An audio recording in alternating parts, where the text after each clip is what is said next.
Hello there. Hello there, one and all. The stream is in effect. Now, I was debating, do I call this a chosen live? Do I not call it a chosen live? No, I don't call it a chosen live. It's just a regular stream. I apologize for 8 minutes of lateness. At this point, I'm always late by a few minutes. I very rarely ever start on time, which is quite weird considering the amount that I do. It's really weird. But before I go any further, there is a quantifiable reason as to why I was late. And I do want to take this opportunity to. Oh, I'll get to that, Infinite. That's a good point.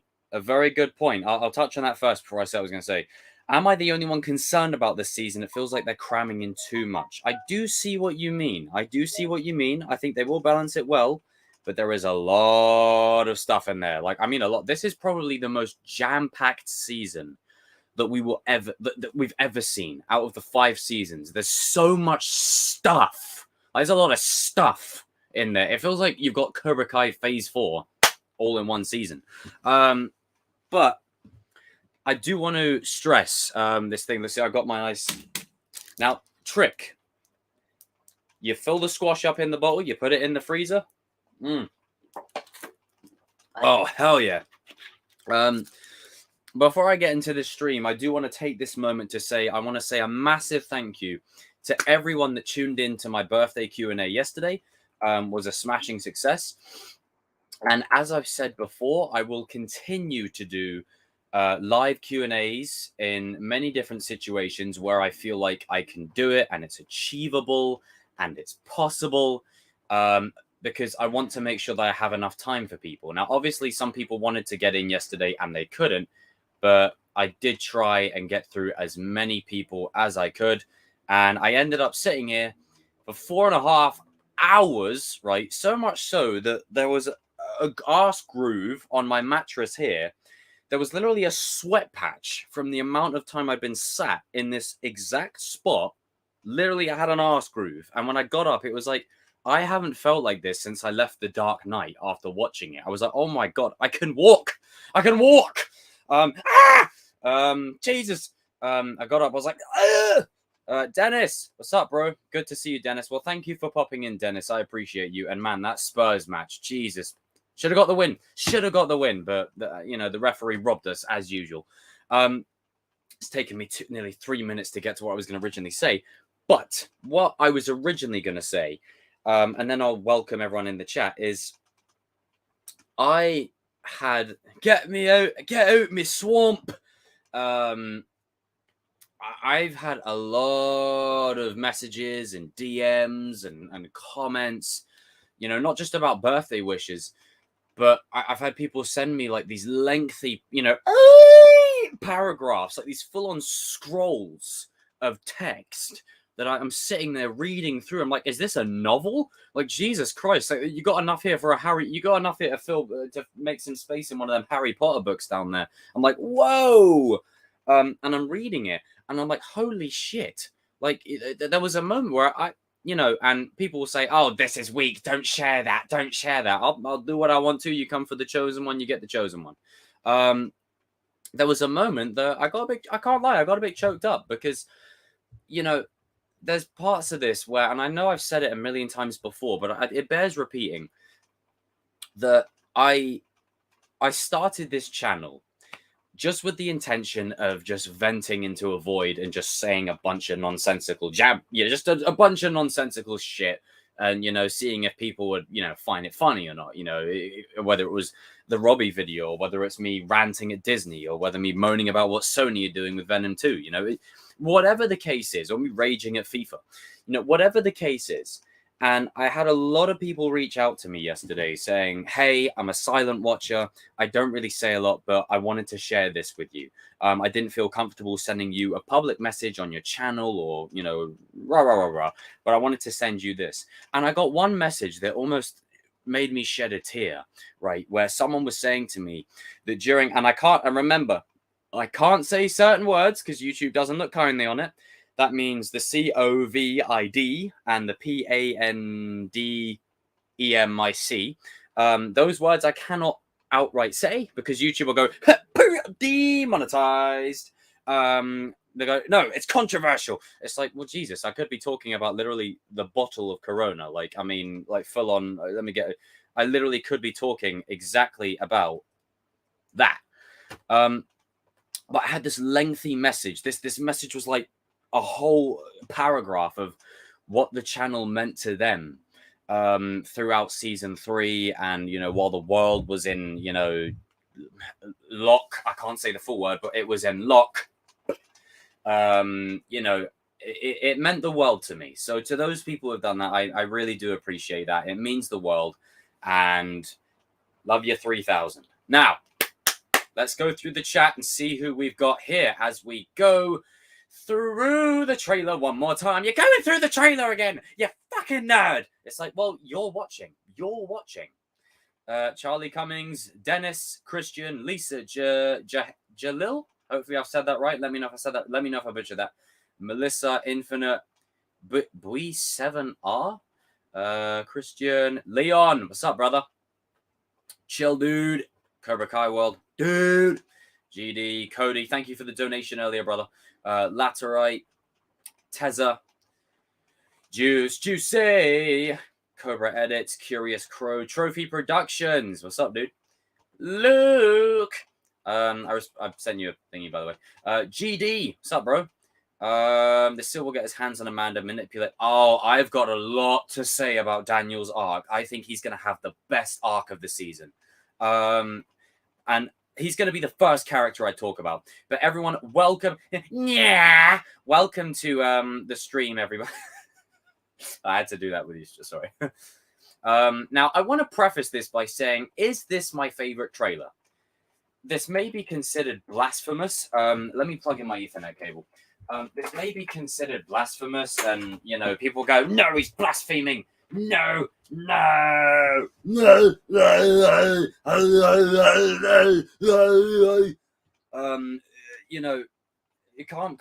the oatmeal a little bit. It's not my favorite trailer of the bunch, okay? There was a lot in there. There's a lot of stuff. In there. A lot of juicy stuff, a lot of questionable stuff, and a lot of, and then there's just some where I'm like, you could have left that out a little bit. But it's not my favorite of all the trailers we've seen from Cobra Kai. How can you not like it, Checo? Like, just calm down. It's just an opinion. It's just a trailer. But trailers are an art form in and of themselves. They are specifically designed to whet your appetite. Hell, The Last Jedi had some of the best trailers I think I've ever seen, and the movie was the single most disappointing experience of my Star Wars going life. So you can't always use the trailer to quantify the content itself. Now,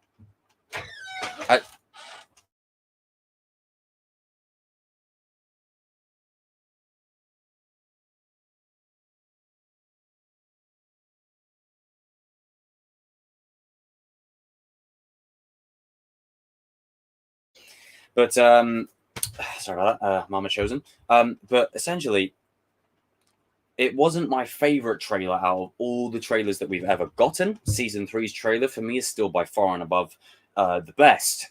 Season 2's is heavily underrated. Season 1 was just like, oh my god, we're doing this. This is crazy.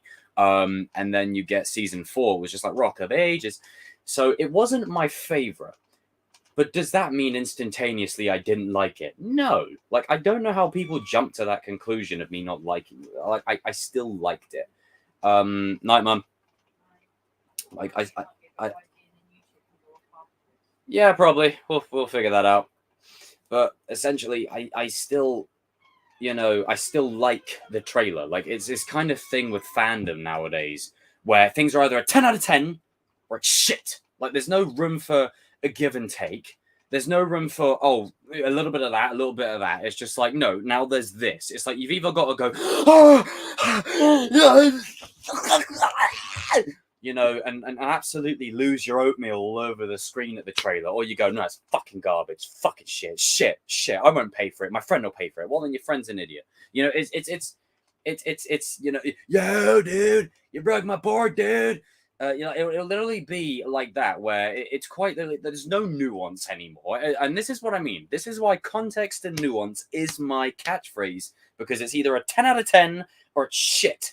And it's just like, whoa, slow down. Like, there's reasons why you're sitting there watching the trailer, basically jizzing everywhere. Like, there's a reason why that is because a trailer is an art form in and of itself. It's designed to whet your appetite, to make you ask questions, to make you speculate, to make you ponder. Oh, was that what I thought it was? Oh my god, no, dude, it's fucking it's that. Like, to make you ponder. And then obviously there's also misleading. Like, there's things that they put in trailers to mislead you and make you think it's something else. Like, I remember with the season 2 trailer, when Miguel obviously returns the Medal of Honor in season 2. And now, obviously, we know that. But at the time, there was a theory that Miguel and Robbie were going to team up and save Sam or something. Like, there's a whole... Like, this is why I always say, trailers are an art form, and they can never, in my opinion, be fully used, to necessarily state whether it's going to be good or not. Because you cannot use that as the quantifying factor in anything, because a trailer is a trailer and the art is the art. Now, Top Gun Maverick's trailer was no special trailer by any means, but the movie slapped, and there's always that dynamic too. So I just wanted to put that out there, because I said in my earlier stream that it wasn't my favorite, and I just got this slew of comments that were just like, no, you're a hater, bro, you're a hater, you suck. It's like, well, hang on, whoa. What happened to give and take? What happened to discussion, conversation? A little bit of column A, a little bit of column B. Like, we live in this sort of world now where, again, it's either 10 out of 10 or it's shit. And it's like, there's no room for gray. There's no room for, I liked it. You can't just say, like, you liked it. It's like, I, for instance, will say, Shang-Chi, didn't really love, but I liked it, So you didn't love it. It's like, no, I liked it. It was all right. So you hate it. You're a hater. Ugh. It's like, I said I liked it. Calm it down. Like, it's literally that kind of thing where it's just like, whoa, slow it down. And I see a comment that mentioned this earlier. When Cobra Kai is said and done, the Chosen One ain't going nowhere. I'm still going to be here. So I'll be covering whatever else. It could be strange. It could be anything. It could be, flipping, I don't know, Harry Potter's spin-off for all I care. I'll be talking about it. You come for the Chosen One, you get the Chosen One. I could have called myself the Chosen Cobra, but I didn't. It's literally just self-explanatory. I like a place where I can just vent and articulate my thoughts, and you guys come and you watch, and then we just conversate and we chat. But again, it's either 10 out of 10 or it's shit. Don't be that fan. Don't be that type of fan, because there's nothing that frustrates me more than people who either obsessively hate something or obsessively love something. It's just like, for example, the Star Wars prequels. I love them, but I am not oblivious to the faults that those movies had. It's like, no, it's because I'm so in love with you. Or, you've got like him stroking Padme's arm. You got CGI all over the gaff. You got Jar Jar going, hey, Mr. Doing nothing. And then you got the bloody that guy. It's just like, I'm not oblivious to the problems with it. That's what we call nuance. That's balance right there. That's a prime example. But you don't want to hear me rant about that. We have 69 people watching right now. I'm sure someone can make a joke of that. That's why I said it. Let's get into the nitty gritty. Now, I want to get into Daniel's arc first of all. Now, no doubt you will all see a flurry of videos across the week. You'll probably see some good ones from like a few of the people I bring on the channel. I won't be doing a lot of that because I want to try and contain it within these live streams. Because again, I feel pretty good. I feel good with where I'm at with the show.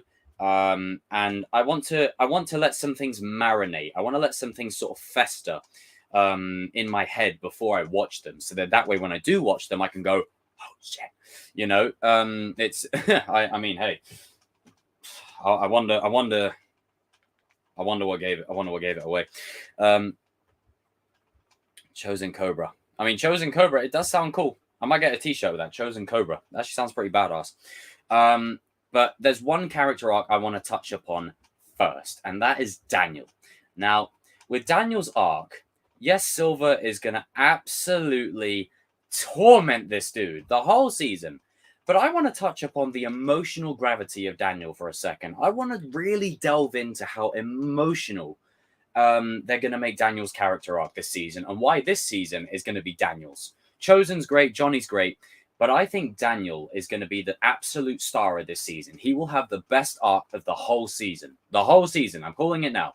For this simple shot. This simple shot right here. Where is it? Let me find it.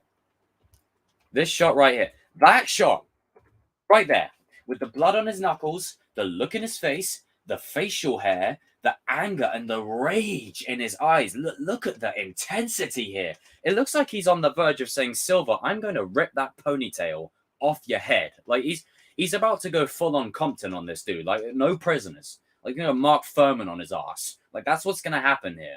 And this shot is so freaking, like, who's the director of photography and the director for this particular shot? Because it's absolutely golden.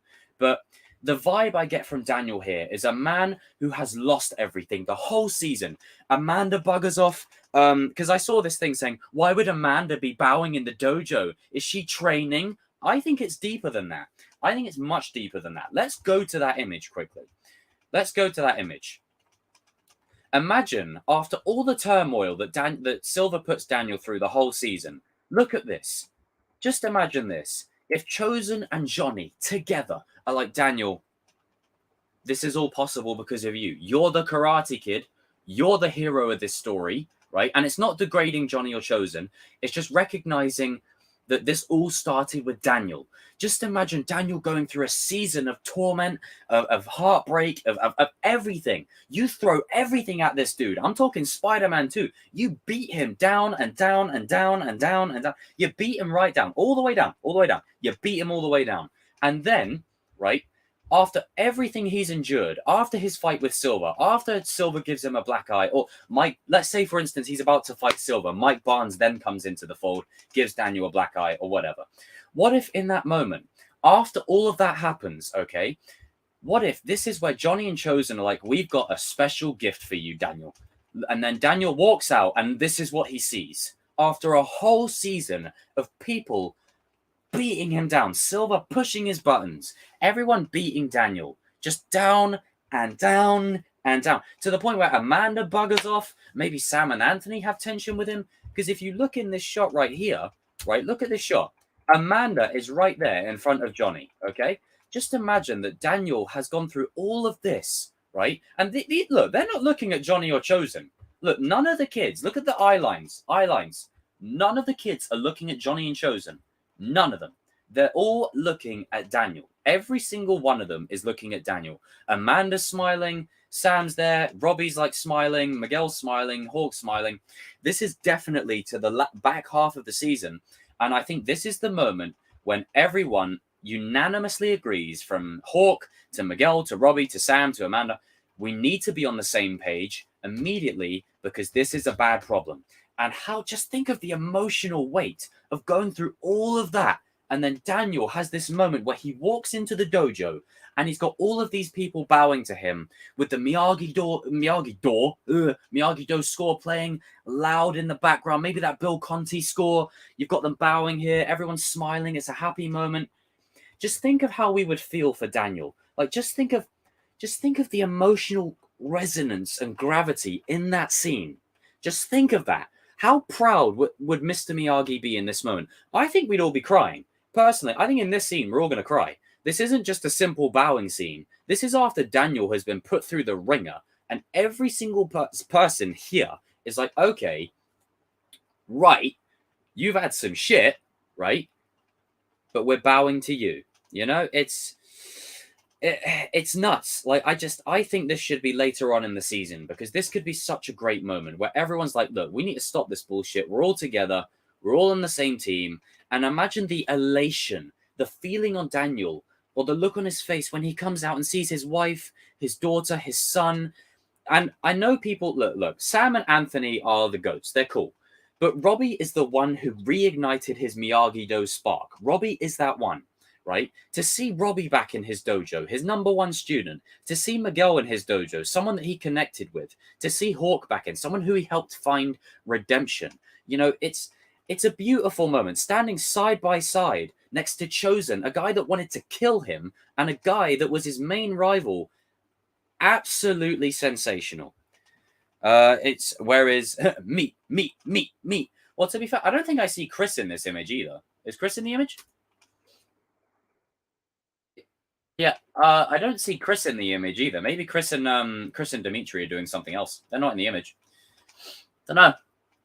I wouldn't read too much into it. I mean, Dimitri's in other shots in the trailer, but he is missing from a substantial amount. But if you look at the way the trailer's edited, there is a lot of emphasis on Daniel specifically. Like, look at Ralph Macchio is going to deliver the performance of his life in this season. I'm calling it now. This season is going to batter him hard. And I think this right here, the way you're picturing it gives me goosebumps. Oh, thank you. That's what I do.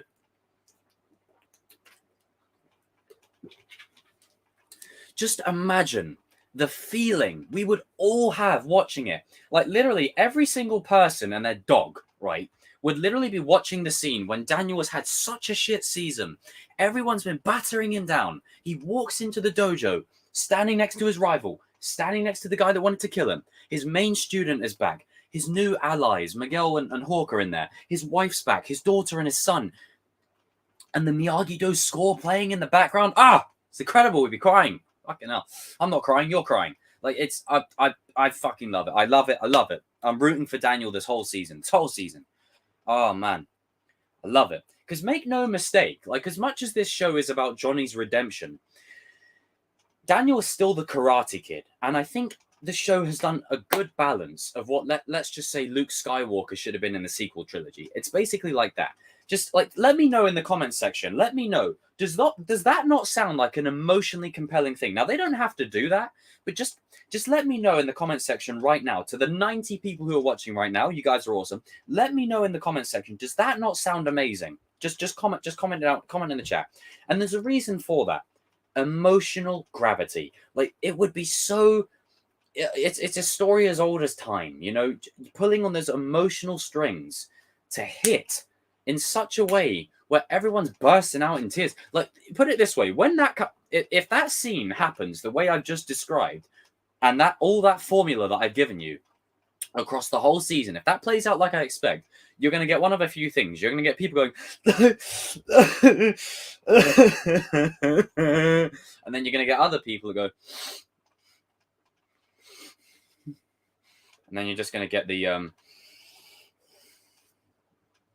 one tear like that. Oh, man, I'm sorry. This episode would absolutely slap. Like, I'm telling you. Look at Daniel's face here. Like, he looks like a little puppy. He's just like, you know, like, just imagine that after a season of beating him down, he comes home and he sees this. You know, I think Daniel has earned that. I think Daniel has absolutely earned the right to have this kind of moment, because this right here is, man, I'm rooting for Daniel, man, all the way. I'm so proud of you, Daniel's son. It's going to be, think of the feeling that we were all feeling when Kumiko read that letter to Daniel. That's what we're going to be feeling in this scene. Got me hyped up. Thank you. I just want to see what everyone else kind of thinks. Exactly. Yeah, I agree, Joshua. Maybe he has like that Robbie thing that he spikes it up with gel and stuff when it's only the main event. Shit, man. Yep, same resonance. Says extremely relevant to an act that Daniel's done, and then Chosen saying Miyagi's son would be proud of you, dude. If Chosen delivers that line to Daniel, oh my god, we'd be in tears. We'd be in tears. Everyone. Man, I'm sorry, Ralph. Like, this is the thing, right? Ralph Macchio, across the entirety of this show, right? The entirety of this show has had moments where he's felt lost. And that's because he's missing Mr. Miyagi. There's a moment in season 2 where he's just like wandering on the beach. And I just want to give the guy a hug. You know, that when Sam does a stupid bullshit that she was doing last season and flicks the bottle cap, and then the camera lingers on Daniel, like the season broke Daniel as much as it did anyone else. Like it's, and I think we're just going to delve into that. it's heartbreaking. Like, I cannot wait to see how Daniel's arc unfolds, and I'm here for it. Especially when you take into account, this moment here, where Daniel is literally just probably trying to protect Amanda by saying, "Look, stay out of it." Like Kreese is one thing, Silver's something else. Maybe his fear and his anger is what pushes Amanda away, and Silver is going to be plucking on those strings. 2 C's is pronounced Chi. Sorry, I was speeding through it. Ralph Macchio. There we go. I was speeding through it. Oh man, how is he able to reach out to Tori? Well, Chosen could do that. It's you never know, or maybe he could still do it, but maybe it's toward the end of the season. But I think just keeping, like, I'm not worried about like Tori at the moment, just specifically Daniel himself. I cannot wait. I think Daniel is going to have the most solid arc this season, and I think it's going to be Ralph Macchio's best performance. I think this is going to be what William Zabka was in seasons 2 and 3, especially. Ralph Macchio is going to deliver right here. Right here.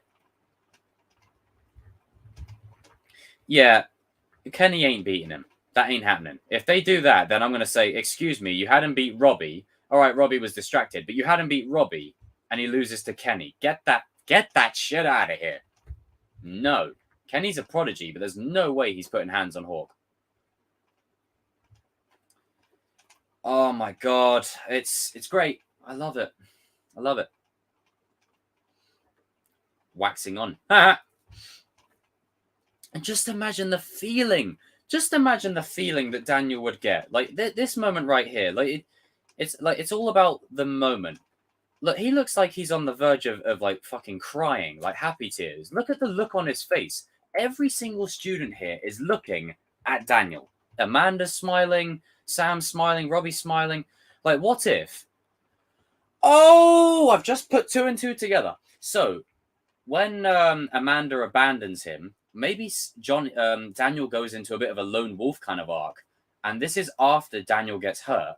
And then this is when Amanda comes back home, and then she's like, it's like that. There's an arc in Arrow. I've forgotten what it is.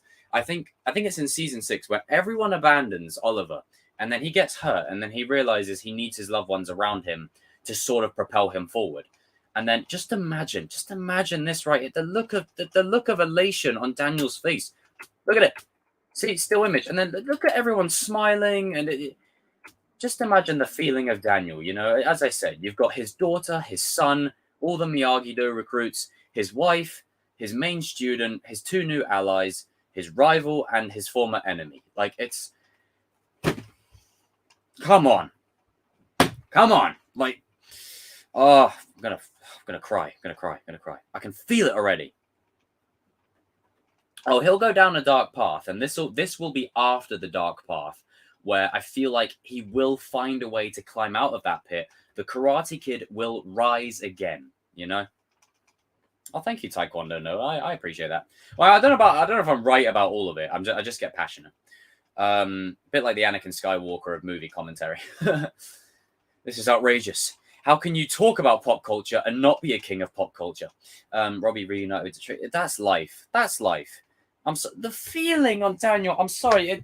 This right here, man. This is my takeaway from the trailer. Everything Daniel. Like, everything else is great, but I love the emphasis that Daniel is getting in this trailer. I love this emphasis. I do. I love it. I really love it. Look at it. Tell me you don't want to give the guy a hug. Come on. We all want to give the guy a hug right now. Look at the feeling in his face, man. I'm close to crying looking at him. Jesus. Oh, man. Shit, man. Gets me in my feels. Gets me right in my feels. This is Daniel's season. I mean, I don't think someone's going to die, but I think people will get hurt. And I think Daniel's going to be the main one who gets hurt. I think Kreese is definitely not going to die because he has the prison arc. Chosen clearly ain't going to die, I don't think. I think Daniel will be the one that kind of, goes through the emotional journey. Where, put it this way, I just want to put this out there. When Hayden tweeted out about a character dying, he even said himself he misses the old days of where a character would just go out into the ether. So that's basically a tongue-in-cheek way of saying, no one's going to die. It's just going to be emotional to watch because the characters are going to be beaten down.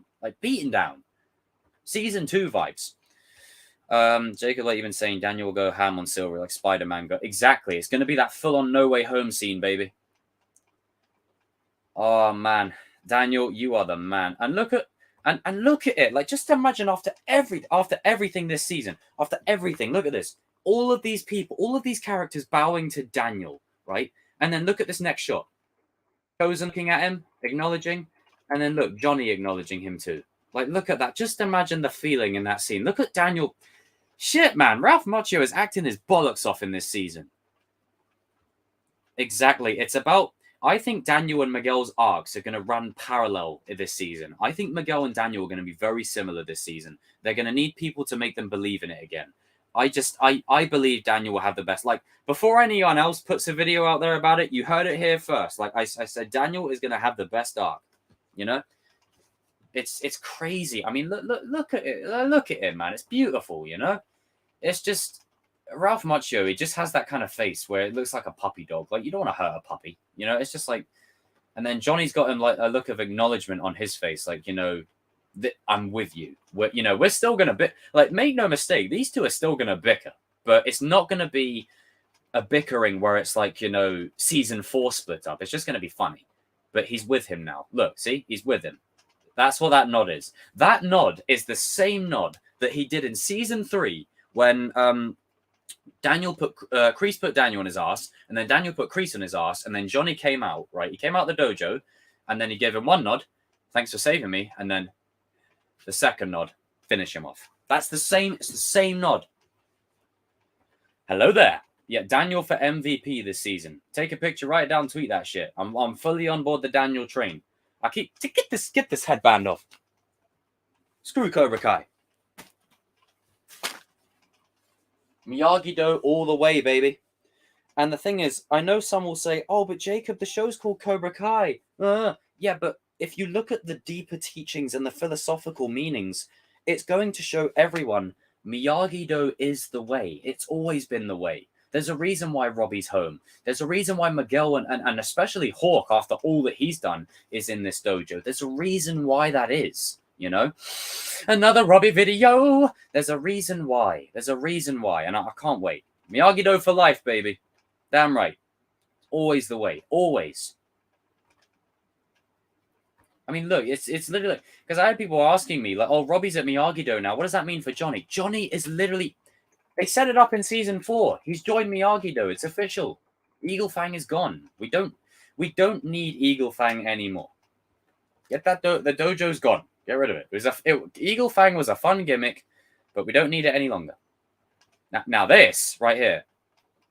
I remember during the stream earlier on, I did kind of notice during the fight scenes that if you look at the back of Martin Cove's head, not in this bit, that punch was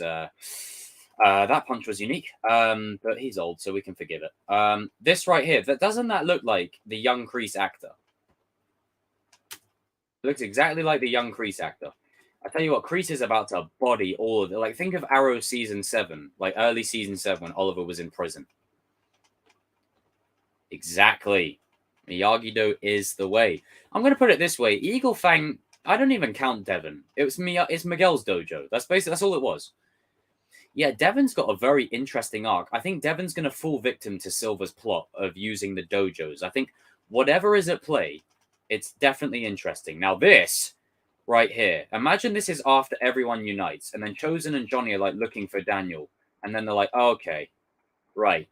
You know, after what you've done to our boy Daniel, we're about to whoop your ass. Like, just imagine it. Daniel is hurt. He's sore.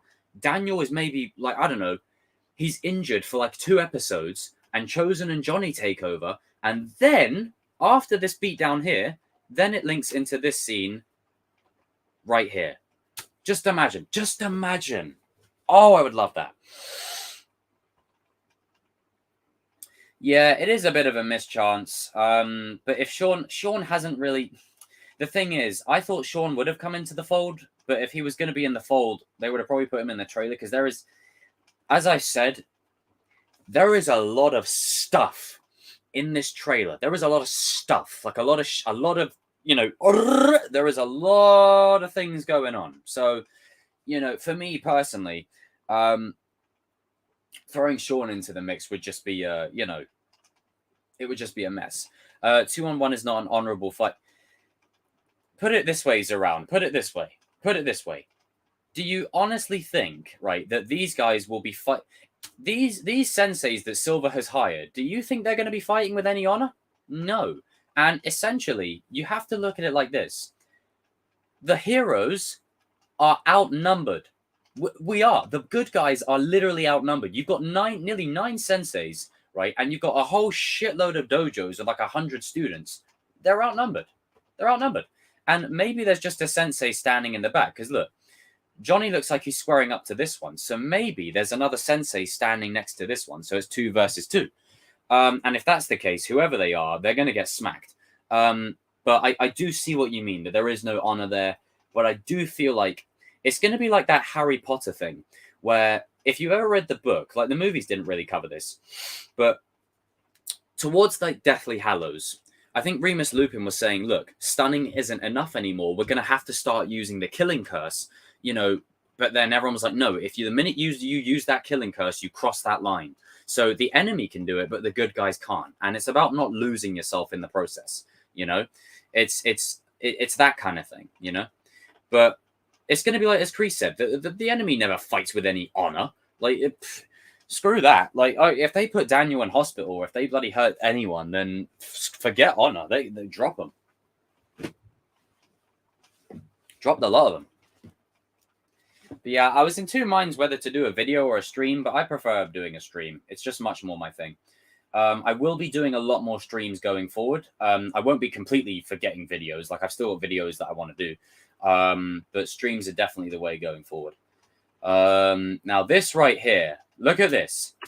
For those that say, we need villains, you've got 1, 2, 3, 4, 5, 6, 7, Silver, 8, Mike Barnes, 9. You've got 9 dojos. You've got 9 senseis, right? You're speaking facts. You should be in the show as a sensei. I'll get my ass kicked. But put it this way. You've got 1, 2, 3, 4, 5, 6, 7. And then Silver's 8. Mike Barnes is 9. Now, Mike Barnes will come in last. And Silver will be the final one because he'll want Mike Barnes as the final sensei. That there is your villain squad. That's your villain squad. These are all henchmen. You got to think of Cobra Kai as basically the Empire now. Silver is Palpatine. And this is, I don't know, this person right here is like, I don't know, Sensei Kim's basically Grand Moff Tarkin. Tyrone Woodley is basically the 5th brother. You know, this dude's Thrawn. You know, you got to think of it like that, that these are basically the Empire now. That's basically where we're at. Oh, God, Jake Paul better not be in this show at all. Keep him the hell out of it. Oh, God, it's going to be great. It's going to be great. It's going to be great. I can't wait for the emotional resonance of that scene. Now, Devon's got quite a confusing story going on here because I think they mean for the kids, but we don't need any. We really don't. Like, it's because the thing is, the show's gotten to a point now where you've got so many characters, just adding in a load of villain kids. You don't need to do it. Like, it's just keep the adults the villains and leave the students as NPC characters that are literally there to be beaten up. You know, that's literally how I would have it. Oh yeah. Oh, I was thinking Bellatrix and Umbridge. She's a hybrid of both. She doesn't look like them though. She's fine as hell. God, Alicia is a stunning woman.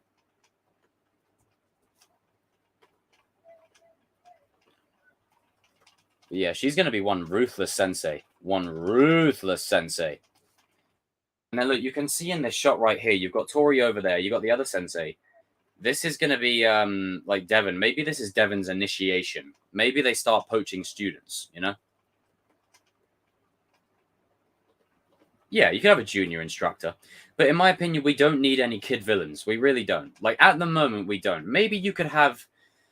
Like, you ever see that episode of Power Rangers where they have, like, 6 or 7 Psycho Rangers that are, like, evil doppelgangers?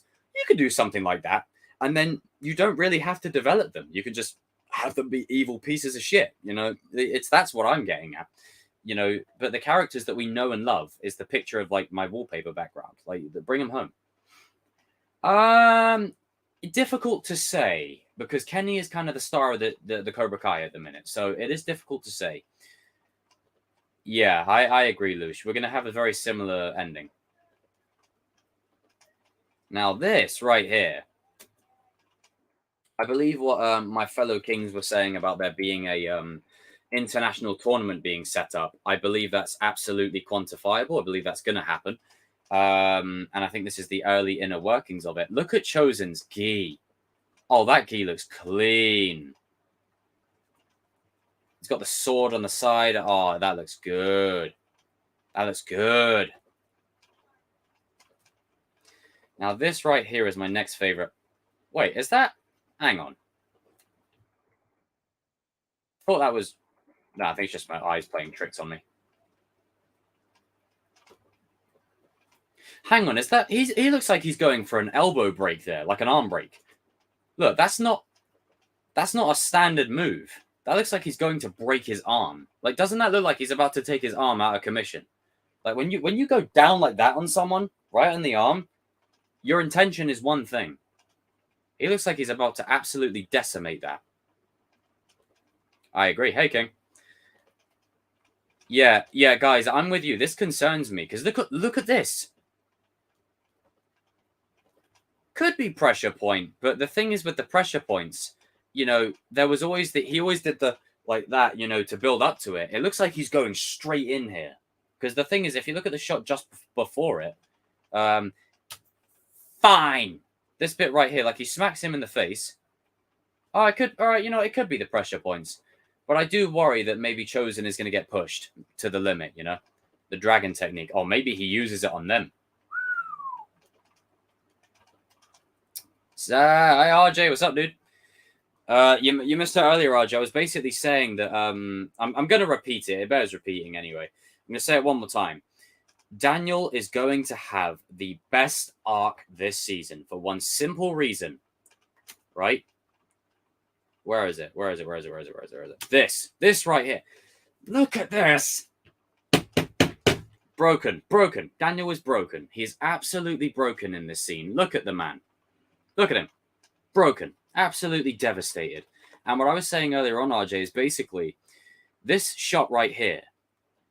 I imagine, because of the way it's edited as well, it's done out of sync. But I think the whole season is going to beat him down Spider-Man 2 style. And then what's going to happen is there's going to be a moment where everyone comes together to bring Daniel back into the fold. Because if you think about it, Daniel started this whole shebang. Just imagine a season of, you know, beating Daniel down so hard, right? He comes into the dojo. He sees Amanda bowing to him. Sam, you know, his daughter, his son, his main student, Robbie, his two new allies, Hawk and Miguel, his former rival, Johnny, his enemy, Chosen, you know, all bowing to him and all bringing him, you know, back into the fold. Just imagine that look on his face. Like, imagine this after a whole season of bullshit from Terry Silver's stupid ass and stupid ponytail, right? And then Chosen gives him the nod, and this nod right here from Johnny. Look at that one. That right there goes all the way back to season 3, where Johnny gave him the first nod, thank you for saving my ass. The second nod, finish him off. Like, that's what this is. And then look at Daniel's response after Johnny nods. Look at that. He looks like he's on the verge of crying, man. Look at... I know I mentioned it earlier, but I just thought it beared repeating, so I had some more people join. But 123 people in the stream. You guys are amazing. Yeah. Miguel and Johnny's relationship will go back to normal. Yeah. But, oh my God, like... Daniel is going to have the best arc this season. Best arc. Dennis, what's up, bro? Take care, man. Everyone raise a toast in the chat to Dennis. If you haven't seen his like edits and stuff, well, I'm sure you probably already have. A couple of them are on 1 million odd views. Make sure you check them out. They're pretty dope. Pretty dope. I think my favorite one of yours was Robbie. I'm ready. That one. I like that one. This right here, man. Give my man a hug. Look at it. Yeah, it's.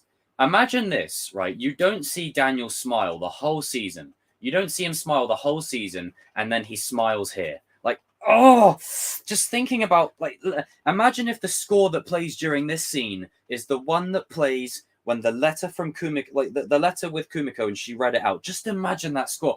Oh, I would be crying, man. Oh God, fuck it. The tears would be flooding. Because if you look at all the kids again in this shot, right, and I just want to emphasize this. Look at all the kids, right? That's clearly Amanda. This is probably after Amanda's disappeared for a couple of days. She's like, you know what, Daniel? I'm sick of you. I'm buggering off. Deal with Terry. I'm going. Like, and then Daniel's going to feel isolated. He's going to feel alone. And then imagine his feeling when he sees this, his son smiling at him, his daughter, his wife, his main student. All the kids are looking at Daniel. Every single one is looking at Daniel. Every single one. Every single one. Oh, see you later, Zukair. Thanks for popping in. You said something above, didn't you? Let me see if I can. Where is it? Yeah, I think you said something. Do you think we'll see more of Miyagi-Do's offense now that Chosen is it? Yeah, you'll see all of it, Zukair. All of it. But yeah, this right here. Man, I'm gonna cry fucking when, because the thing is, you just know what scenes are gonna hit, and just imagine the look on Daniel's face. Like, sorry, yeah, there's so many moments in this show. Let me pull up some images of moments where Daniel has been beaten down by this show, right? I'm going to pull up my favorite one. My favorite one. And I remember this was one of my earliest videos. Oh my God, I found my video searching for it. Holy shit. So look, this is, oh my God, this is a throwback. This is one of my old thumbnails. Look at this, right? I absolutely freaking adored this scene in season 2. I absolutely love this. Now, for context, I said season 3 in the thumbnail because I wanted the fisherman to return. But this is the scene where Daniel's just like wandering along the beach. He's lost, you know, he's tried everything. He feels isolated. And that's Daniel's problem. That's always been his crux the whole show, is he's never moved on from Miyagi. He's never moved on. And can you blame him? Miyagi is basically his best friend, his father. Like, it's so heartbreaking, you know, in reflection, when you sort of see moments like in season 2 where Daniel's just like wandering along the beach, lonely and isolated, and he feels so alone, and he's looking for answers. He's still that same kid that threw his bike in the bin. He's still that same kid that, you know, saw Miyagi in the back of the shop. Like, Daniel has had the most underrated arc across the entire show. Everyone sleeps on it because it's all about Johnny. Like, I love Johnny, but everyone sleeps on Daniel. And it's this scene right here that freaking encapsulates it. So many moments like this, you know, where Daniel's just looking, you know, he's looking for Miyagi everywhere he goes. And then the next season, he goes to Okinawa. Kumiko reads out the letter, and then I love it. And then in season 4, he gets beaten down at moments here and there. It's, man, emotions. Shit, man. Could you just imagine this moment right here happening? Just imagine how proud would Miyagi be in this situation? This whole like 40 odd minutes is me turned into a Daniel fanboy. That's basically what. You're a Daniel fanboy. Yeah, maybe I am. But it's, man. And I love Johnny. Like, let's not get it twisted. Like, we can love Johnny, but you can appreciate another character arc as well. And there's a moment in season 4 where Daniel's like trying all these different techniques, and he's sacrificing his morals and his center to prove a point to Johnny. And then when Sam comes in and does that stupid, you know, bottle cap flipping thing, and she's like, I'm going to be my own journey. Like, get that out of here. And then the camera lingers on Daniel, like he feels lost. Exactly. This is Daniel's turn. Exactly. This is well said, Zarand. Well said. Your comment is over 1,000. Hopefully people understood that reference. Fighting for his legacy. Shit, man. Daniel's arc is going to get everyone this season. Look at it. Look, Robbie's smiling. Miguel's smiling. Hawk's sort of smiling. Sam's smiling. Amanda's smiling. Anthony's even smiling. You know, everyone's smiling and all looking at Daniel, man. Fucking hell. It's I can already feel the emotion in the shots. Look at it. Chosen's like, yes, I'm with you. Johnny's like, I'm with you. Like, that's the shit that I look for. That's the stuff that I love. You know, Devon's a traitor, bro. Oh my God, she's a traitor. Oh my days. It's like, no. Forget that. This is what's important right here. This. This kind of stuff. Devon will be fine. Shit, man. Look at my boy, man. Fucking, oh, man. It's the Karate Kid's bowing to the Karate Kid. Exactly. Like, oh, God. It's getting me emotional thinking about it, man. Jesus, if all you need is the Miyagi-Do music playing right now, and fucking I'd be bawling like a baby. Would you do a rewatch leading up to season 5? Yes, I will be doing that. I'll be binging the whole season each season in one sitting. Exactly, Jaden. People miss the deeper elements of it, you know? Now, as I've said before, Cobra Kai is not Breaking Bad. All right? Let's just put it out there. It's not The Sopranos. It's not The Wire. It's not, you know, some perfectly constructed Quentin Tarantino. It's not that. The fact that this show has a scene like this, right? Let me show you all the scene that I'm talking about. A scene like this. Let me see if I can find it. Where is it? Where is it? A scene like this, right? Where it's literally something out of like some underground gang fight club thing. And we're still invested. Speaks volumes of how good this is. And I think, you know, yes, it's not as deep as Breaking Bad and Sopranos, but it's deep enough with the characters and the lessons and the teachings and the mythology and all that kind of stuff. And oh God, I'm looking forward to it, man. Daniel, you're going to absolutely slaughter it this season. Will Dennis and Snake be in season? I mean, they could be. They could be. They could be. Oh, shit, man. This season's going to hit hard, man. Now, again, I do want to preface this by saying this isn't my favorite trailer out the bunch, but it does what it needs to do. And I love the emphasis on Daniel. I love it. And then we get our boy Kreese here, you know, in the slam. He's still doing his, you know, council person, Roberts. Darius, thank you. Perfect timing. They've got to play Training Hard from Bill Conti in that scene with Chosen, Johnny, and the kids. Yeah. Oh, imagine if that's the score that plays as Daniel opens the doors, you know.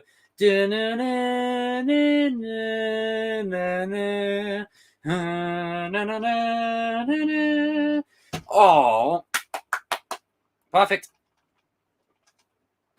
Yeah, Mike Barnes will come in towards the end. There'll be one dojo left to get, and that'll be Mike Barnes. Mike Barnes' dojo. Oh, man. I mean, yeah, I won't say it'll be the best season because we said that for season 4, and look how that turned out. But, you know, we will... It's exactly... I perfectly said, Mystic. It serves its purpose. It does what it needs to do. And as I've said, we live in the age now of fandom where things are either a 10 out of 10 or it's shit. It's just like, you know, slow down. I mean, look, Chosen, Nighthawk, Chosen is a huge part of it, but it's Daniel's season. It's by and large, it's Daniel's season. Chosen is a huge part, huge component. But I think looking at it from a broad stroke perspective, I think Daniel's name is written all over this season. It's all over it. No, it won't be this season. I think Kreese will spend most of the season in the Slammer, and I think he'll get out by the end of the season, and then in season 6, he'll, you know. Season 1 is the best season clown emoji. I mean, season 1 is good. Come on, season 1 was the simpler days of the show, you know? Is Kyler's best... Oh, God, Jesus.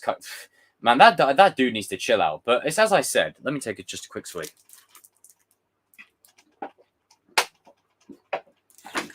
That's some good squash. We live in the age of fandom now, where, again, as I said earlier on, but it bears repeating, things are either a 10 out of 10 or it's shit. It's like there's no room for a bit of A, a bit of B. You know, there's no room for me to say, I'll take one Top Gun Maverick over half the MCU. There's no room for that. You know, it's literally just a case of, you know, and I don't want it to sound like I'm making myself sound cleverer than I am. I mean, I am, and I'm right. I'm joking. But it's. I tell you what, Trophy Productions well said. It's not the best season for Kyler's hair. That hair looks terrible. Dude, if Miguel squares up to Kyler, like sit down.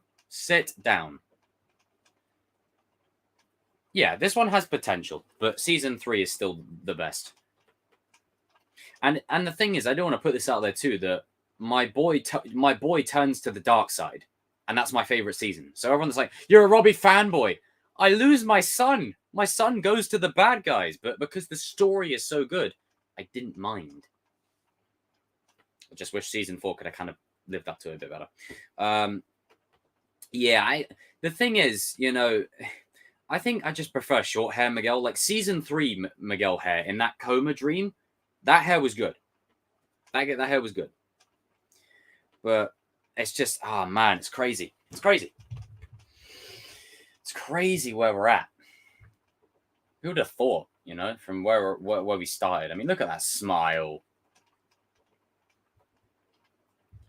Now, it's crazy to realize, right? Now, I said this before. Well, actually, to be here, I got to credit RJ for this.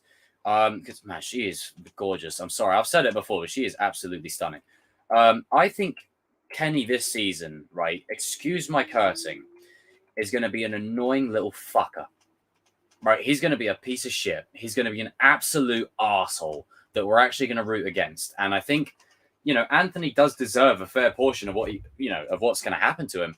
But I think there comes a point where it's just like, yeah, Anthony, yeah, we feel bad for what happened to Kenny, but I mean, Kenny's going to have that Hawk arc where he takes it too far, you know? I mean, doing shit like that. And if you look in this shot, as I said earlier on, if you look closely, Devon is there. Like, Devon is right there in the offset, just behind the ruckus. So this has got to be early on in the season. Now, obviously, this is where Kenny thinks he's the big bollocks, right? He thinks he's like the dog's bollocks, like walking around. Like, no one's ever been such a piece of shit to you. And then he's thinking, all right, I can pick on the champion. Like, get that shit out. You're getting flawed. So Eli just duck, dodge. And then he gets one hit on him, right? And I'm assuming at this point, like, Robbie sees what Kenny is doing to Hawk, right? Or what they're both doing to each other. Robbie gets up, sees Hawk about to choke slam Kenny into the pool. Robbie then comes over, pushes Hawk in the pool, right? Hawk lets go of Kenny because he's dropped, and then Miguel pushes Robbie. And then this is Robbie's arc this season, is coming to terms with the fact that his apprentice is in Cobra Kai, but his loyalty is to where Johnny and them lot is. Like, it's a crazy thing, you know?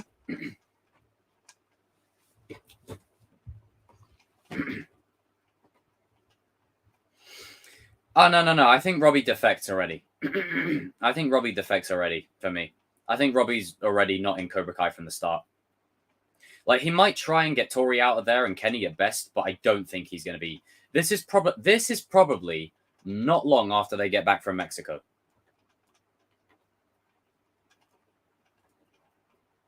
And then Johnny's just like, come on, we're all on the same side now. We're friends. We're not friends. We never will be. It's just like, yeah, you will. You will. Now, I saw an interesting point, and I want to shout out to my mate Frank for saying this. And I'm sure others have talked about this as well. This fight isn't what you think this fight isn't what you think it is.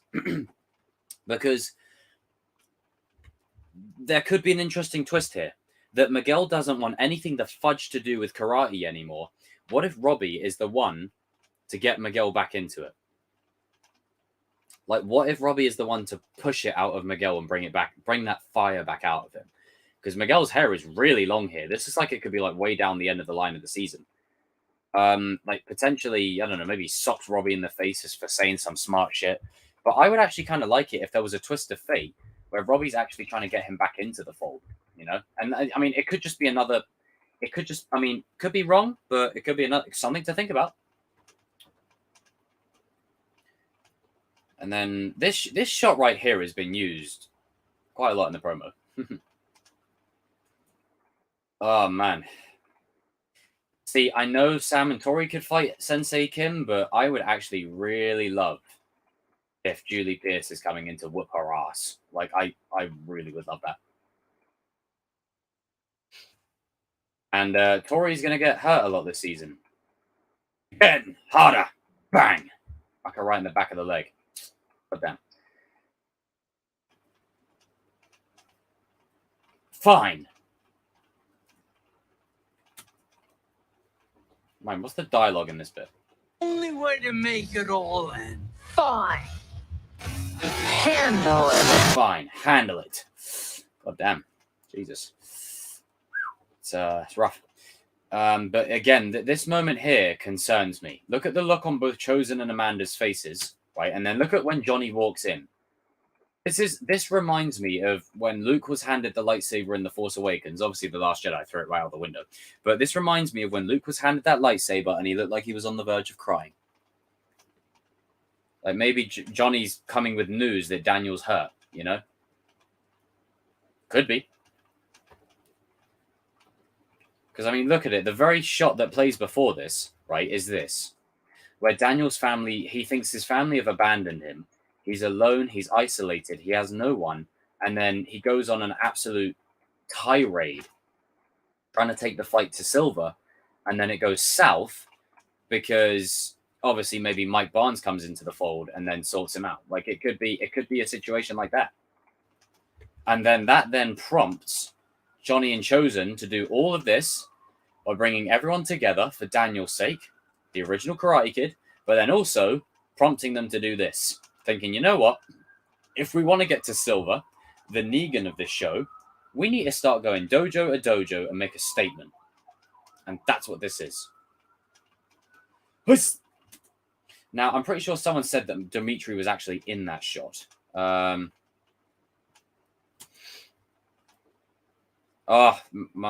end game doing the will technique again. I love it.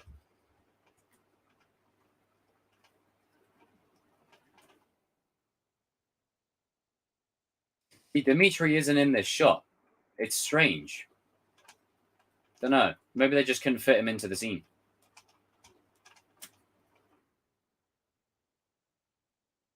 Tell you what, Cobra Kai may not have a lot of villainous characters, but they've got some fast fighters. Like Devon and Kenny are fast.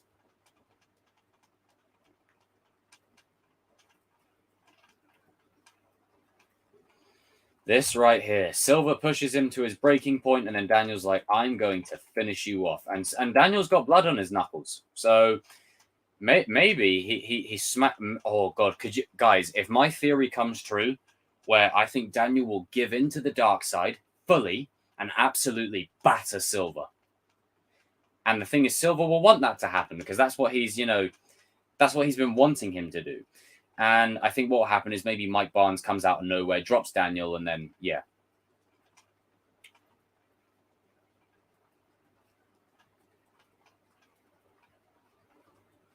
He's right there. Wait, whoa. Wait.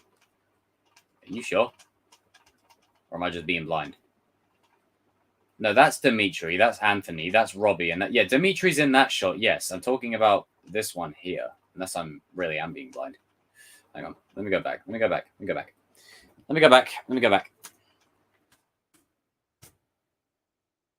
Yeah, I don't see him.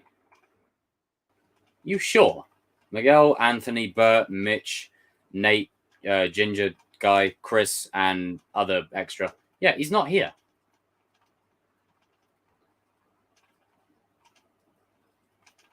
But Robbie and Sam are on the thing doing the will technique, which is great.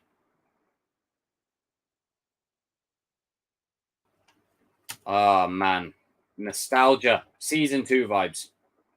Yeah, the Mexico arc is going to be short. I think the Mexico arc is going to be resolved within like 3 episodes, which is kind of a shame, but it is what it is. They've got bigger fish to fry. So again, that communicates to me that Miguel's dad isn't going to play as a significant role as people think, which is what I said. He'll probably be resolved within like 3 episodes. And you want NPC villain fighters to fight against. There you go. Look, there's me over there as well. Like you've got a whole load of them. Now, this is definitely early on in the season, where Daniel's like, I'm closing it, shutting it down. Because this is the early stagings of like Hawk growing his hair out. Johnny's an Uber driver now. Love it. And this right here gives us weight to the scene where, Silver's using his swag and charm to get dojos and stuff. Like, I again, I don't think Dimitri will get hurt. I don't think he'll die, but I think something could very well happen to Dimitri. I'm just saying. I mean, the creators have said people get hurt. Like, I don't think anyone will die, but Daniel will get hurt. Maybe Dimitri will get hurt. It would be dude, if Dimitri gets hurt, though, Hawk's going to go to town on people. Especially even like Robbie and Miguel even. Like, they're not going to be happy. Mike Barnes will not be in season 6. Oh, maybe just cameos then. But I don't know. With the amount of hype that Sean Kanan's been giving it, he's definitely a bit more of, a bit more of just than Image.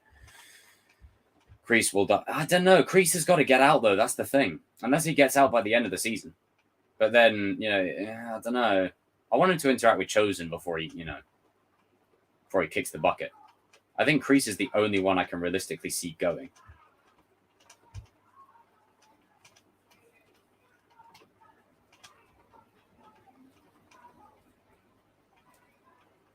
Give me a minute, guys. Give me a minute.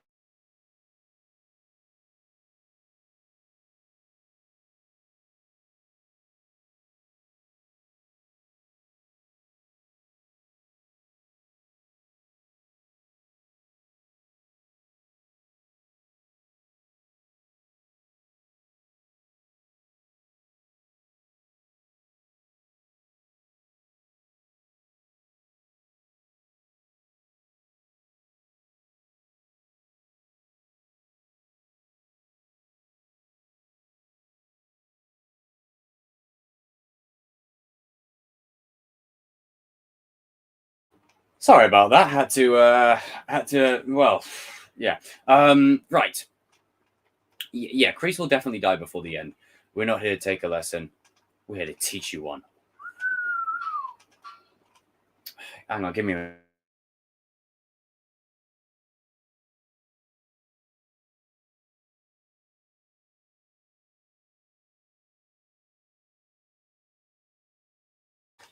Okay.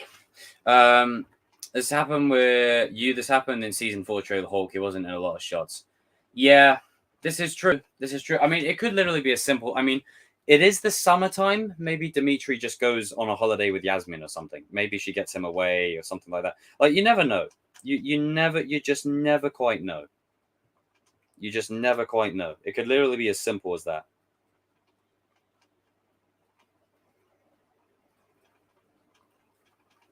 Oh man, this is great. Yeah, I'm kind of glad I didn't do a video and did a stream instead, because I'm an on-camera guy. I love it. It's a bit self-indulgent. Look at me, look at me, look at me. But look at me. But it's so we can agree Chosen won't die. No, killing Chosen. Like, why? But then again, there is this shot with him, looking like he's, ready to, like a moment there. But I don't know. I think maybe Daniel will be the one that gets bodied. Not dead, but like hurt, But then this right here, this is when the boy. I tell you what, this is when Jacob gets hospital. This is when I get hospitalized, and then RJ and King pull up, and then they're like, "Yo, what's up?"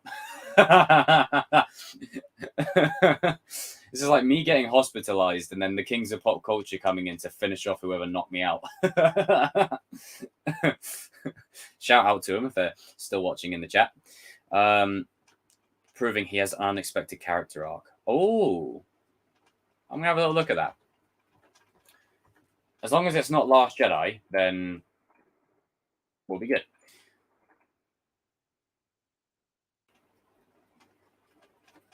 I mean, imagine if he promotes his book in the series by unleash your inner badass and play Way of the Cobra, or by Way of the Cobra.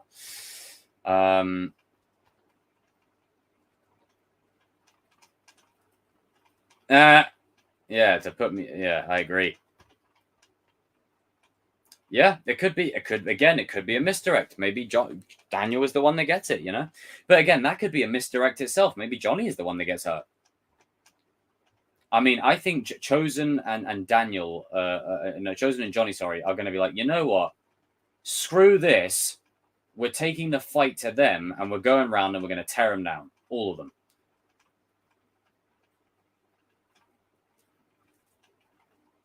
Oh my god, this is where we're at in the show, where literally Daniel's two rivals are teaming up. Oh, I'm sorry. I'm sorry. Yeah, she is absolutely drop dead gorgeous. But this right here is even more gorgeous. Look at this. Look at this. Right here. What a shot. What a shot. Yeah, at least stop repeating the same comment. I can see it. Like, you guys don't have to spam the comment. I can see it. I can see it. It's just I can't always. Like, I'm trying to do it live here. Yeah, go on, Max. Put it in the thing, and I'll read it.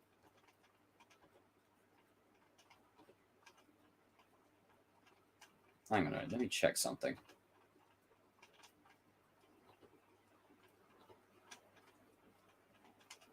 Oh. Nah, you're right. Hang on. Have you put it into the chat? Hang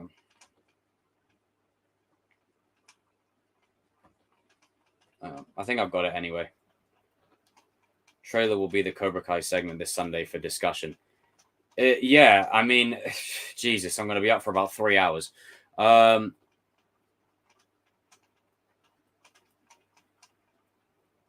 Sensei Kim, yeah. Alicia Hannah, she's a stunning woman. Right, I've got the Sean Kanan thing up right now. I haven't had an advanced look at all my work. I'm as excited as everyone. Maybe a little more excited. Oh, okay. So hang on. I think I found something different. I found something much different to what I was looking for. All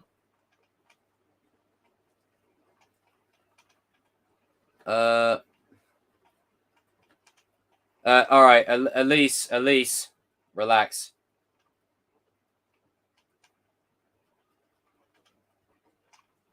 Maybe you should stop spamming, Elise. Have you thought of that?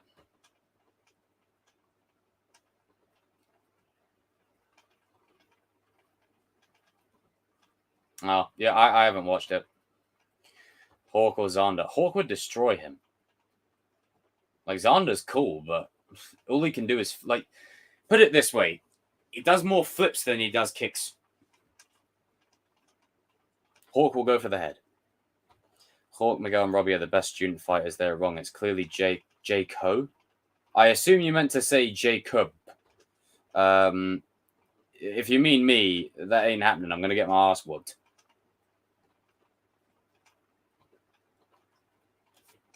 And get absolutely destroyed. But yeah, no, I really enjoy this trailer. Really enjoy it. It's good. Like, it's not my it's not my favorite trailer. Don't jump on me for it, but it's a good trailer. It does exactly what it needs to do. It sets the foundation. It gives you a few surprises, a few little mysteries, a few answers, a couple of questions, and it gives you a lot to think about, and it doesn't answer everything. It lets you it lets your mind fill in the gaps, it lets you sort of run with, a few little things here or there, that's the great thing of it. 110, I've got 111 right now, King. 61 likes. Come on, let's get it to 100 likes, people. Let's go. I believe in you. Will Judo... I'm not sure. Do you think Mike Barnes will be a morally grey character? Well, I mean, it depends, because, Ken Cole did a good video on it, that maybe Mike won't like the idea of working for Silver again. Maybe Mike could be redeemed. Maybe Mike could be redeemed. This is the editing of a trailer. Is they've got so many moments that jump from like episode 1 to episode 10 to episode 5, back to episode 10, then back to episode 6. It's great. I would have to figure out how many other trailers we've had, but season 3's trailer will always be my favorite, always, just because of the what it emotionally meant to me. So that's why. But yeah, Sean Kanan having like a sort of very gray character arc, that would be interesting. Saturday, do you know what, Whiskey Tango? You're dead right. We have officially entered Saturday morning cartoon villain territory, because we now have Sensei with an eye patch. We have a Sensei with an eye patch. Like, how much more Saturday morning cartoon villain can you get? Where is it? Hang on. Look. Saturday, look, see, right there, eye patch.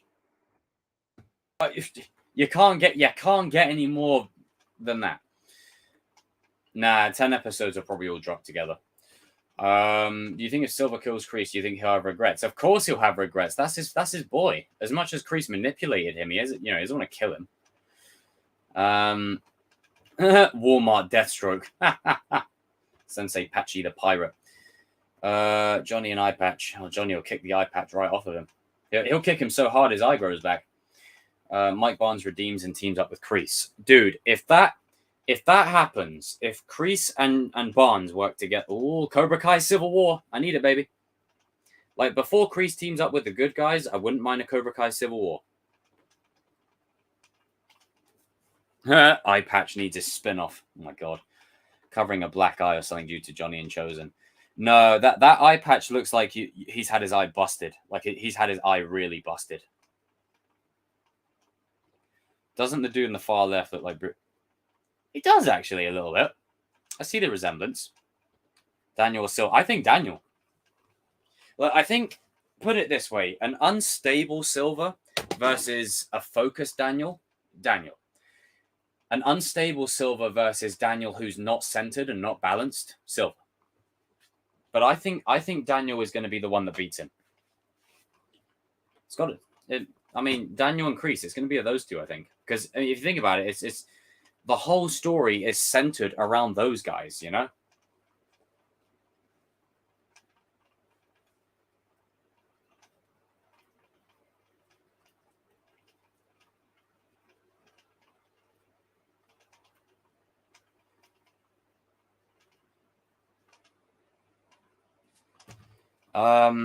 If you're getting an eye patch villain, David Morrissey, get the governor in the show.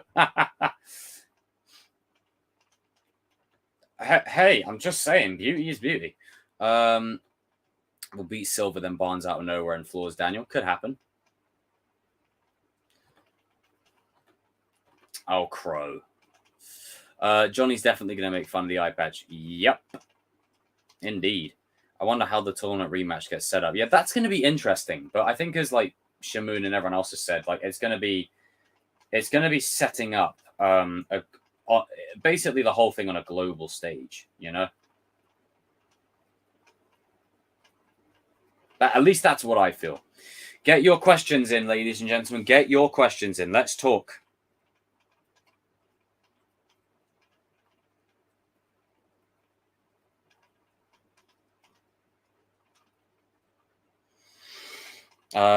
Point matches first, then the big fight in Miyagi-Do. Oh, that could be good. I would enjoy the smell of flatulence if I knew that was going. Jesus, I wouldn't go that far. Good lord. A cool thing to do would be one of the characters of this cameo if they just James L. Jones walking in to give it a pep talk. Like an old fighter or something. Why would Kenny fight Hawk after Hawk killed Kyler and Kenny? Because Kenny's got that Hawk arc going on. Kenny has that, Hawk arc going on, No, I don't think it's at a global stage yet. I think it's setting it up. Oh, thank you, Army Men Life. I appreciate that.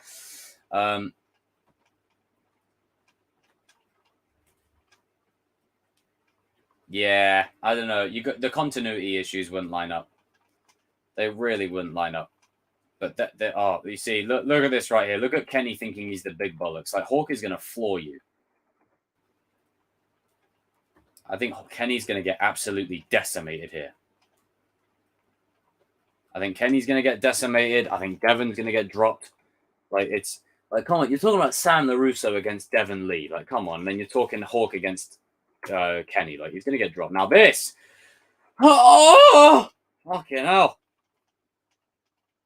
This right here, this shot is the oatmeal of dreams. Look at that. Look at that. The three teenagers, Miguel, Robbie, and Hawk. That's what we need. Look at this. This is Go Power Rangers. It's literally missing the morphers, but basically. Robbie, Miguel, and Hawk. Yes, we do need that. We do need that indeed. I like that. Yeah, I think Kenny was jumping.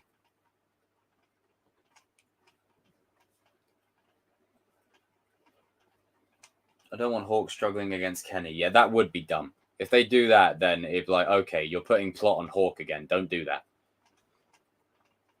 Yeah, they have a lot of knee problems. I mean, look at this. They're all going, Huss! You know, it's I love it. I love it. It's just great. It's just a great moment, especially how far these guys have come from the first season to where we're at now.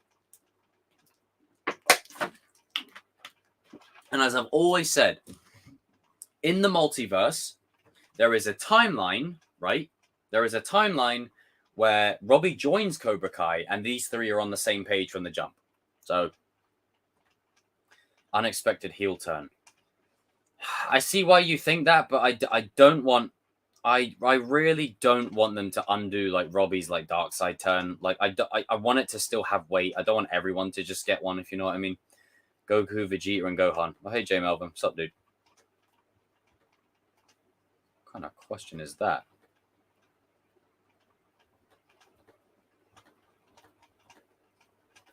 Captain Cisco? I have no idea, dude. When did Hawk and Robbie first meet? It was pretty much... Wait, Hawk and Robbie first met, I think they first met because they didn't really meet at the beach club. I think the first episode they met was episode 10. New area in the dojo? Yeah, they've spread it out a bit. I think it's got an extension. Exactly. Him joining Cobra Kai, it makes no sense. Just doesn't make sense. Kenny's going to get on our nerves. Yes, he will. Yes. The big question is, Spider-Man 4 went. No, where's Stingray? Where is Stingray? Where is the geezer? Oh, man, I hope he's all right.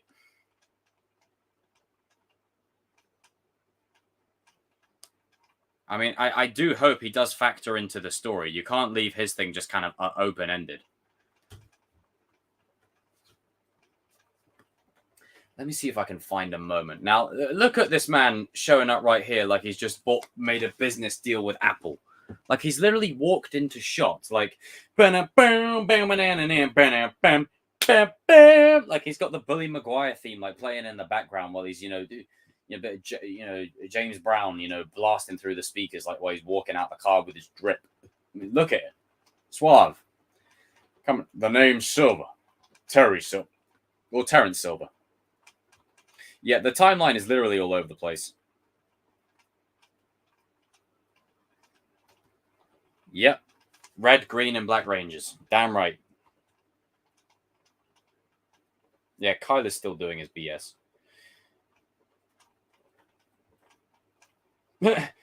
It's like, oh, what did he say? He said, that was a lucky point. It's going to be your last. Why? Leaving early to fix that stupid haircut?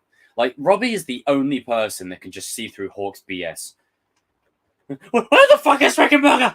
He ain't been here since season 3. He wasn't even in the picture last season either. It's a shame, actually, because I think the guy who played Rickenberger was good. Very good. Don't know why he's not there anymore. At least I'm still here. Have to squat, quit. Yeah, Kyler's just that one jerk off that just doesn't...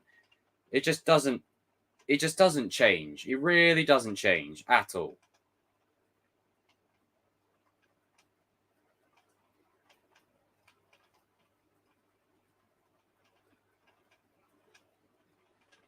Hang on, one sec, guys. Right, everyone. Yeah,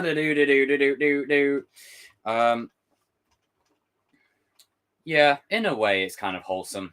Like, I don't know, maybe because I mean, if you look at their interaction at the end of season 4, like he's got like Kenny in like an arm lock. Maybe I don't know. Maybe he looks at him like another little sibling or something. But we all know who Kenny's real sibling is, and that's Robbie. I'm sorry, like it's look at Robbie's face. Look at Robbie's. Look at the face expressions here. Look at Kenny's face and look at Robbie's. Like Kenny's like, and then Robbie's like he's about to absolutely like. It's like that Triple H. You ever see that Triple H face where he's like yeah, like that. Damn, Sean doesn't exist apparently. Well, no, he doesn't. No, I'm joking. Sean does exist, but come on. Like Robbie's is come on. Not as an insult, but as a tribute. Would that be considered? Oh, sorry. With the show being about martial arts, should the show consider having a Bruce Lee type character on the show, something along the lines of Shang-Chi, Fei Long, Liu Kang? I think one of the henchmen will probably fill that role. No, I think it's fine. It's just random people on the internet that like to complain about it all the time. Exactly. Robbie's protecting his little bro. That's all it is. Bro, if Kyler tries to do that, you're trying to sentence that boy to death. He's going to get murdered. I know the dude can't even Kyler can't even beat flipping Chris or Midge, and he's going to put a hand on Sensei Kim. Jesus, should kill him. Daniel and Chosen, that would be a good one. Yeah, Devon's character across this trailer is very, very confusing. We see like shots of her training with Cobra Kai. We see her fighting with Tori. We see her training with Tori. We see her in Topanga gear, and then we see her with the Eagle Fangs and the Miyagi-Dos at the beach club. It's like, what the hell? Now, this right here, I wouldn't read too much into this, but I think this could literally be a situation where maybe this is just a letter. Every single person in the valley gets this letter. Think of this letter right here as a letter to Hogwarts, if you will, and it's basically Silver's way of spreading the word door to door. Imagine the amount of put it this way. One thing that Harry Potter got spot on is whenever the mail comes through the letterbox, the kids rarely get a chance to read the mail unless they get to the mail first. What if you could have scenarios where loads of kids don't want to join a dojo. They read the letter and then they're like, oh, Mom, Dad, I want to join Cobra Kai. That's one technique. And holy shit, we got 135 people in this stream. Yo, whoops, wrong one. No one saw that. What do I play? I'll play this one. Show him his head. Come on. Open your eyes. Open my... God damn. 135 people. You guys are insane. Damn. Make sure you smash that like button. And if you are new around here, then do subscribe. And Kings of Pop Culture this Sunday is going to be a good one. It's going to be a good one. Yo ho, a bottle of rum for me. You should make a gaming channel. I might do down the road, but... I don't know. I don't like to split my focus over too many things. I saw that and everyone did. I've got loads. You suck a big doo-doo this time. I got me as Bert. No! Oh no! Hello there.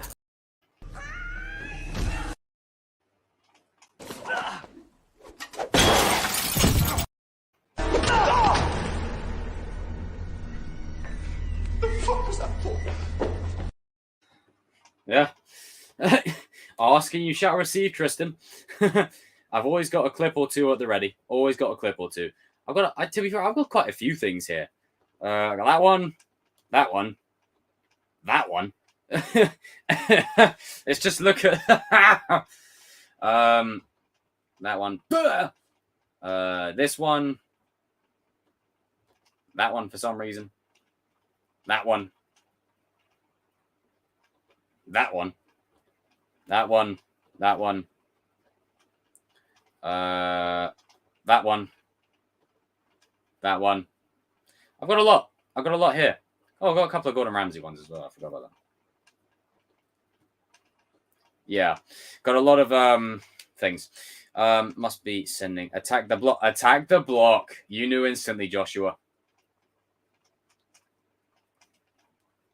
I'll tell you what, that one movie treated John Boyega better than the whole sequel trilogy did.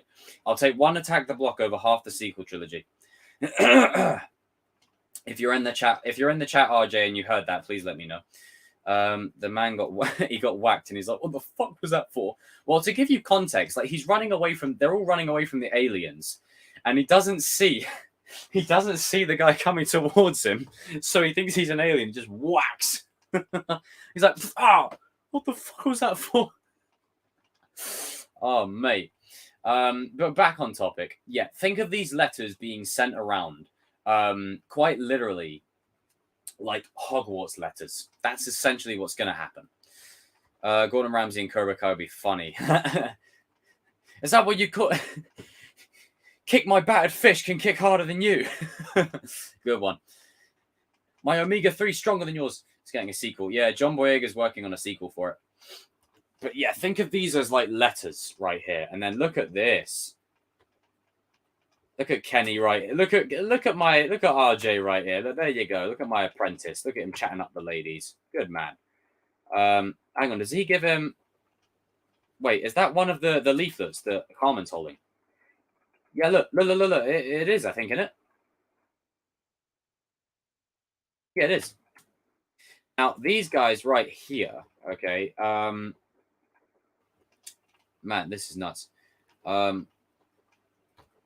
These are all the people that I think Chosen is going to fight against, because he's got them all here. So maybe Silver forces all of these senseis to work under him. Silver is trolling Daniel with letters. Yep. Hey, Mustang, what's up? Gordon Ramsay. Could you imagine that? You go up to Gordon Ramsay, you say, hey, Mr. Gordon, I've got a bottle of water for you. Fuck off, you donkey. That's what it'll be.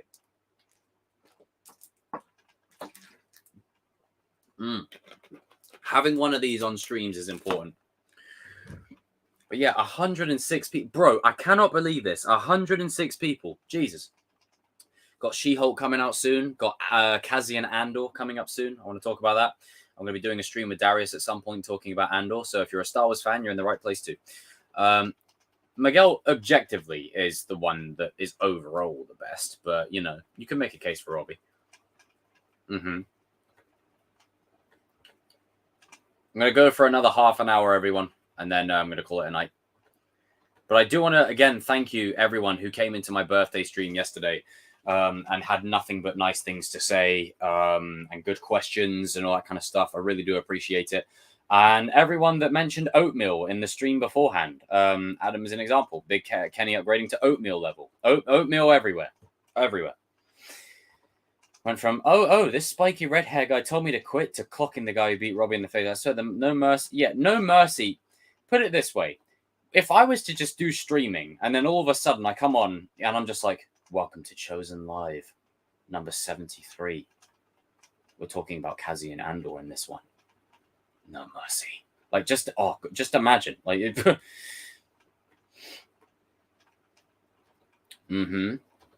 Is Mike Tyson going to make a guest appearance? I have no idea. Oh, Lord. Here we go again with the oatmeal. Oatmeal everywhere. Oh, God. The oatmeal begins again. Oh, man. What can we do? What can we do? Who would win 1985 Barnes or 1984 Johnny? I think Barnes would. To be fair, that's one of them fights that could go either way. Like, and that's what we'll get in this show. We're going to get Mike versus Johnny at some point, which is going to be absolutely awesome to see. We're going to be, this is going to be awesome. It's going to be awesome. Poor Anthony, he finally going to ride his blood. Yeah, finally. If I actually took no mercy, literally. Not the oatmeal. I showed this earlier on, but let me pull it up again. Hang on, where is it? This is on Cobra Kai Nation's page where we both went to a Comic-Con. Hang on. Where is it?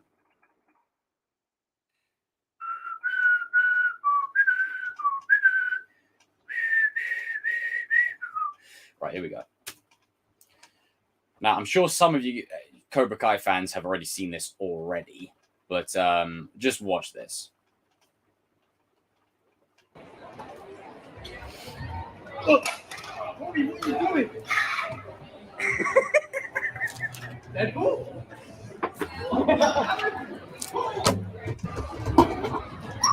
Sorry, it's funny. I'm not like the way it looks as I jump in is kind of funny.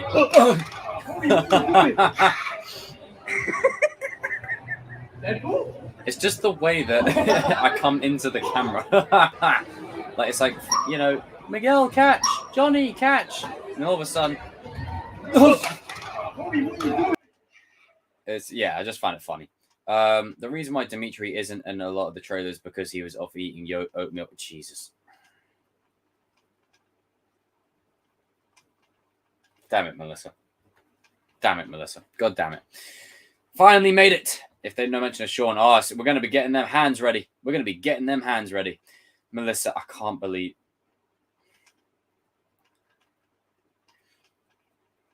Mike would beat him almost effortlessly. I don't think so. The thing is, everyone that says this, right, and this is something I said before, Karate Kid 3, Mike Barnes is only intimidating in that movie because the movie nerfs Daniel. Like, the movie nerfs Daniel. It makes him a bitch. Like, the movie makes him a pussy. Like, you don't go from a fight to the death to being afraid of a greaser guy in a leather jacket. You don't.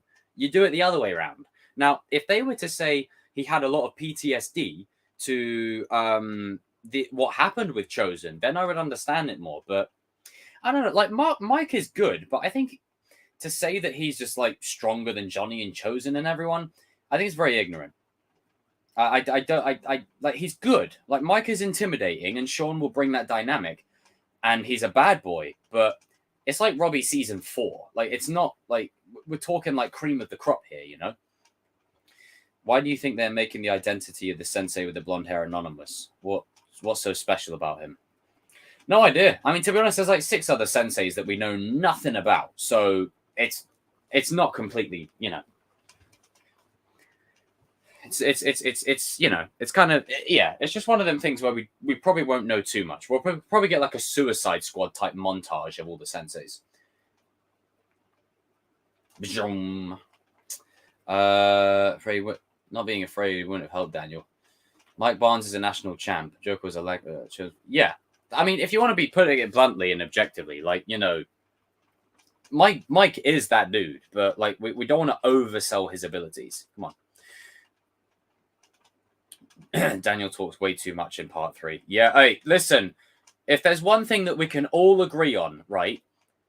Daniel, you son of a gun, you made Mr. Miyagi cry. Hey, I'm turning this lightsaber to red. You made Mr. Miyagi cry. Like, you all remember that scene where he's like, you know, I got problems. If you're not going to be part of it, all right, okay, you got it? And slams the door in his face. I'm like, man, look at this guy right here. Man, what's he doing? Like, upsetting Miyagi like this. You absolute devil. Like, you devil. You remember that scene? Like, that, oh, God, that was heartbreaking. I struggle to watch that scene, man. And Pat Morita, man, like when he turns away from the camera and you just see like the little quivering lip and the tears drop from his eyes, it's like, man, Daniel, you asshole. And Daniel was on some BS in that movie. Jesus. Good Lord. How could you take me down to Mexico and not mention we were coming to get the oatmeal? Damn it, Mustang. I thought you were saying the quote. The guy they're hiding is Dutch. It's Dutch. But what I'm really looking forward to, let me pull up the older trailer, right? Let's pull up the other trailer. The one before it.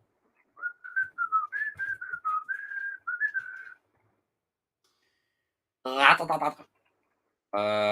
typed in season 4 trailer. Whoopsie daisy. My bad. All right, I typed in all right, date announcement. There we go. All right, let me turn the music off. Not trying to get claimed. Right, here we go. Right. Where is it? Where is it? The moment. Okay. I think I am gasoline. Where is it? It should be here somewhere.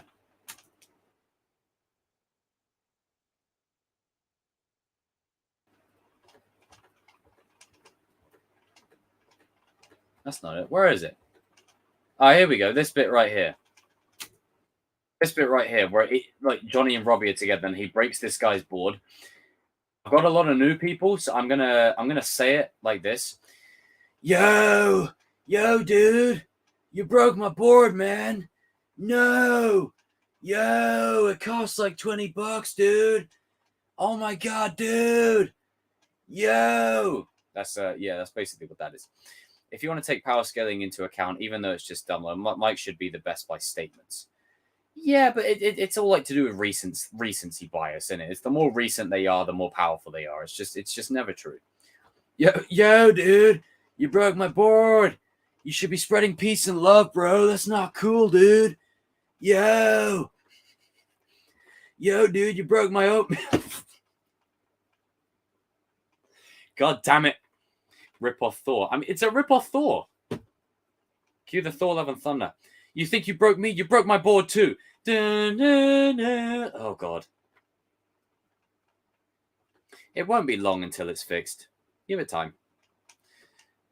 I hope my bones doesn't be like Creed and gets up and gets shot at the end of the season. Miguel has been starting the fights with Robbie.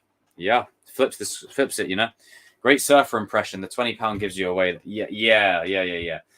It's yeah. Yo, no, skinny dips and bong rips, man. Yo, maybe this is like Brux's cousin. This guy would be a better Thor than Thor. Yeah. You know what? You're damn right. Be much better than what bloody Thor is doing right now. He's holding bloody Stormbreaker like it's a love interest. God. Someone please tell me what the oatmeal references are about. Someone fill Nate the Prophet in. Oatmeal doesn't love you. She loves me. Oh, God. Here we go. See, here we go. Oatmeal everywhere.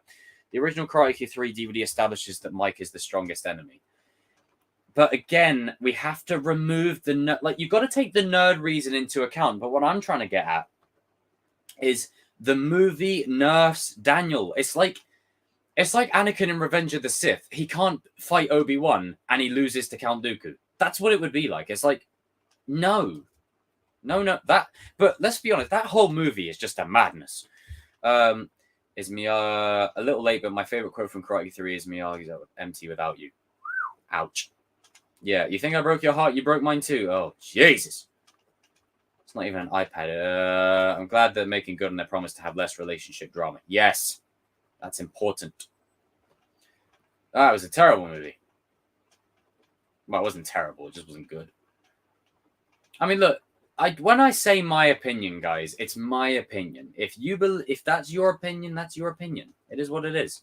It's not personal. It's just a show. Just relax. Come on. You think I broke your oatmeal? You broke... Oh, God. Literally a month away. We are literally a month away from the show dropping. It's crazy. A month away. We're so close. So close. It's like that director Krennic thing. We were on the verge of greatness. We were this close. But yeah, final 15 minutes, people.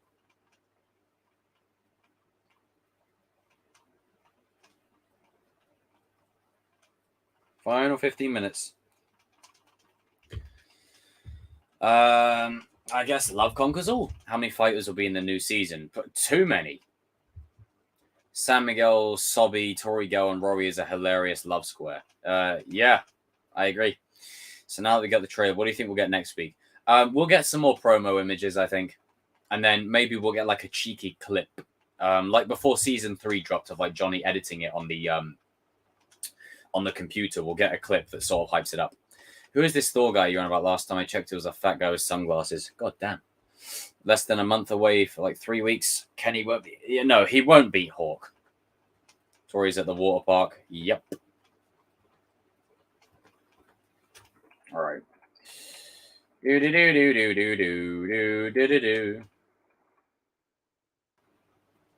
What a weird question, John.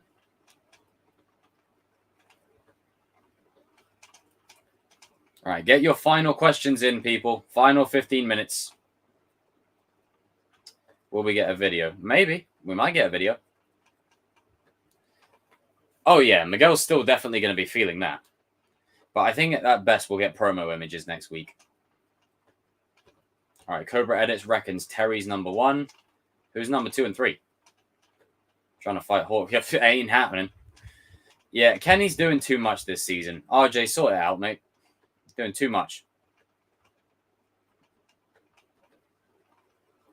They don't need to do it. It's not necessary.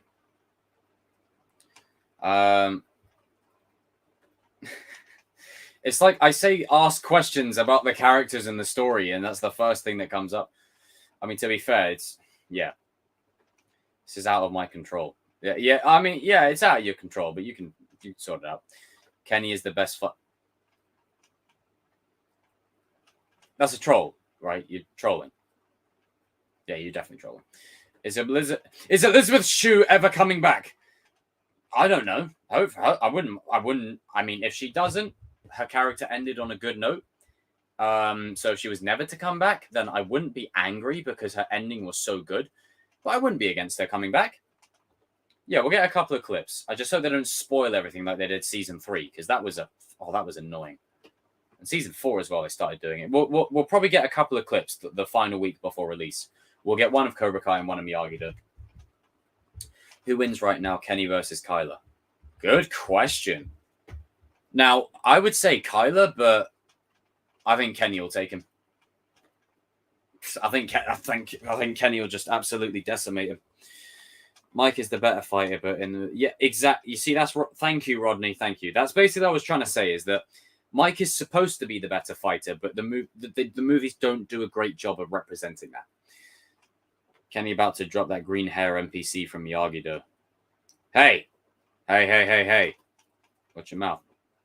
Kenny has the potential to be good, but it's like Luke in Empire Strikes Back. Good comparison. It was a troll. Thought it was. Why are Miguel and Robbie fighting at the apartment? Well, one of two things. One said something to the other, or the other one's pushing the other person, you know?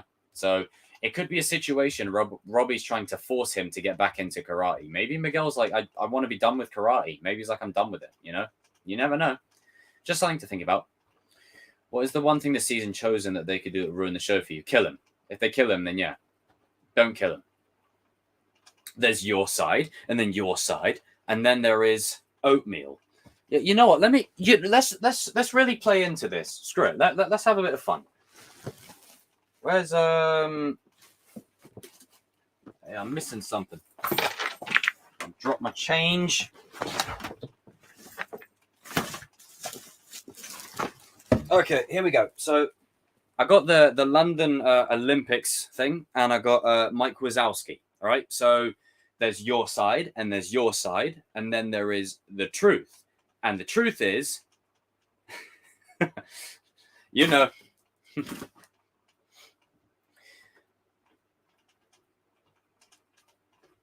they planned the fight. That could be cool. I wouldn't mind that. I wouldn't mind that at all. I think we're in for a lot of surprises. I do think we are in for a lot of surprises. Like I remember, like simplest answer is usually the best, and again, to not overreach. But in this case, yeah, I think that could definitely happen.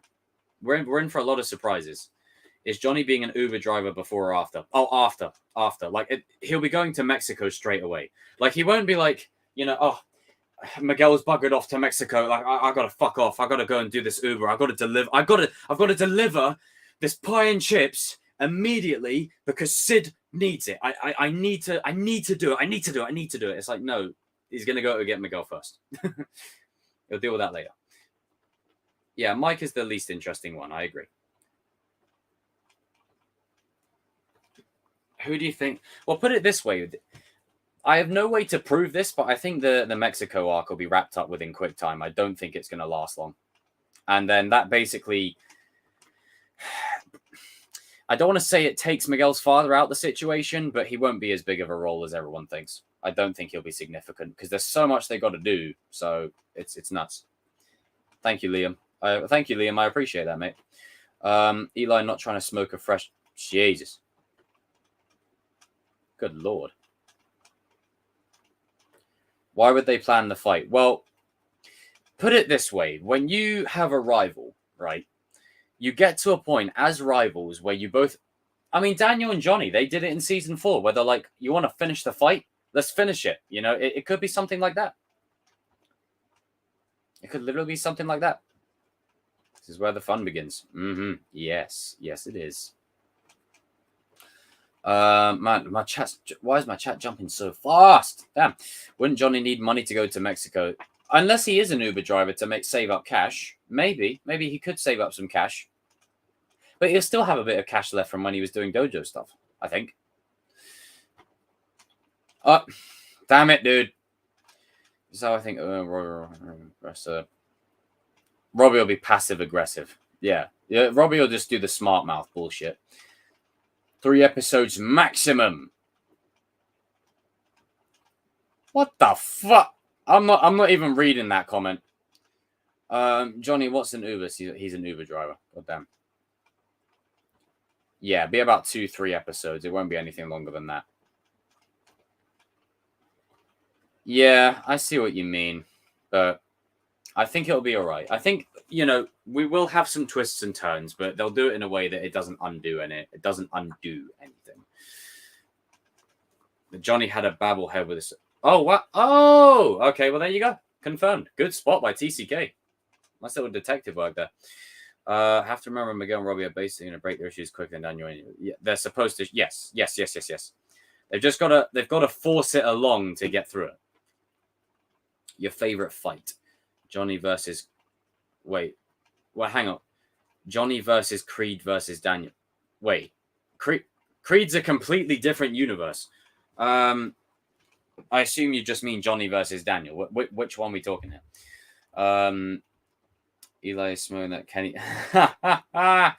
Mexico arc would be an immediate one. There's probably going to be a little time jump.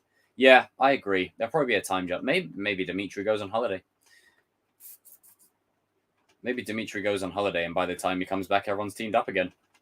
Final 10 minutes, people, and then I'm going to go and retire somewhere.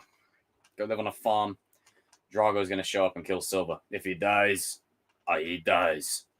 If there's a tournament, can Robbie win this? If there's any sort of trophy on offer, can Robbie win this time, please? I don't care. Call me a fanboy. He's 2-0. Let him win something. Yeah, Hawk's going to body him. To be honest, it's kind of asking for it.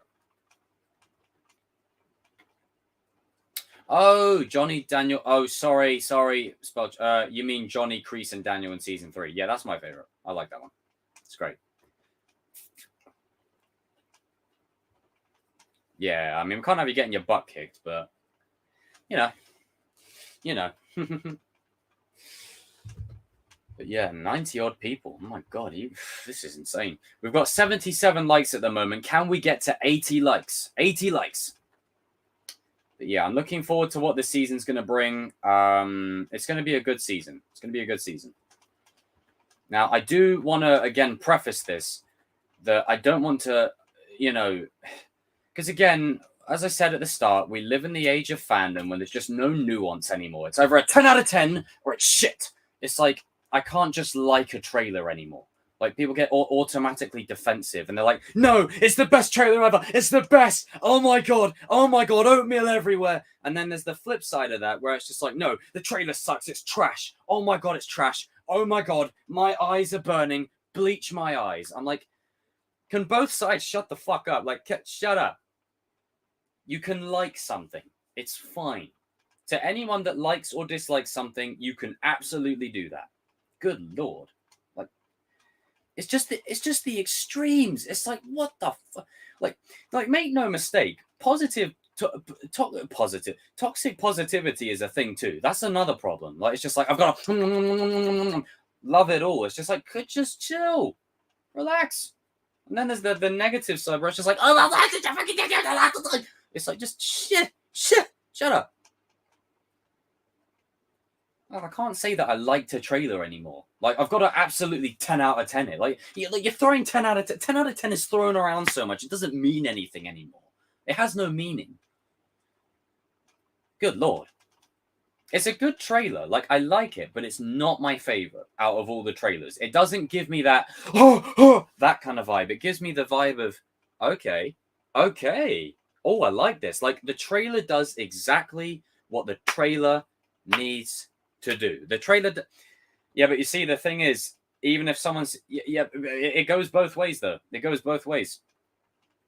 It's literally this thing of, you can't say you like a trailer. It's just, like, it's like, I said I like the trailer, so you hate it. It's like, oh, no, I liked it. It's like, so you think it sucks. You're saying it sucks. I feel offended. It's like, whoa, I just said I like it. That's literally, yeah, I just said I like it. You ain't got to shoot me over it. And then you get the flip side of that, where it's just like, oh my God, best trailer, oh my God, cream all over me. It's the best thing I've seen since sliced bread. Oh my God, bro. It's just like, both of you, just shut up.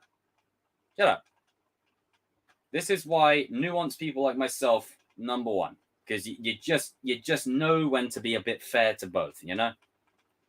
Exactly. It's either one or the other. It's like, Come on. Like, I mean, this is a funny shot right here. Look again. But it's you know, it's like this was a trailer that I just said I liked, and I got scolded by like 5 people. Like, good Lord. You know, it's like, for God's sake, go outside and touch grass. Shit. Lord almighty. I mean, good God. Like, fucking hell. Like, it's just like, you didn't love it. It's like, no, I liked it. It's like, you hated it. It's like, I literally said I liked it. Like, come on. Come on. It's like, I liked season 4. You know? It's like, so you didn't love it. It's like, all right, I liked it. Chill. You know? This is this is the problem with like online fandom. Is it like when you put your opinion out there, it's just everyone gets a seat. Like, I'm going full screen now. It's like everyone gets a seat at the table. So you don't get a seat at the table for my opinion. My opinion is my opinion, and that's the way it is. You know, it's camera went out of focus a bit there. It's literally my opinion, and that's that. Your opinion is your own, and that is that. It's like, it's just this weird thing of people trying to push shit on you, you know, where they're like, you know, doing that kind. It's like, get off of me. Like, good Lord, what's the best effing season? 3 is the best. Gets a sneezing. Like, it's just, it's ridiculous. Do you know what it stems from, right? As much as I love Star Wars fans are the reason that it's like this, because it's literally this situation where it's like, I've got to love everything. It's just like, I've seen like some, let's just say, some questionable reactions to the trailer where, you know, there's people like, hi. You know, like they're literally they're sitting on a metal rod that's like shoved up their ass. Or there's people that are just like, no, it's fucking shit. It's shit. It's garbage. Shit. I'm not gonna pay for Netflix. My friend will pay for it. Well, then your friend's an idiot. Like, it's just, it's mad. I don't know where this rant just came from. It just came out of nowhere. But Jesus, what the kind of whoa. Whoa. Space between letters, please. I think the reason this is going to be a mouthful to read. Jesus Christ. I think the reason Daniel's scared of Barnes is because he confronted Daniel more than chosen, and Terry tricking Daniel, and Terry wanting to open multiple Cobra Kai dojos, scrambled and panicked Daniel's mind in the tournament. Boom. Yeah, I think 3's the worst. Oh, you think 3's the worst? Oh, Matt, no. Oh, by the way, I'm not going to challenge you here, but I actually want to know. Like, comment why you think it's the worst. Like, I'm actually curious. Like, and this is how it should be when someone says it's the worst. I want to find out why. You know, I want to delve into, like, to see the other person's point of view.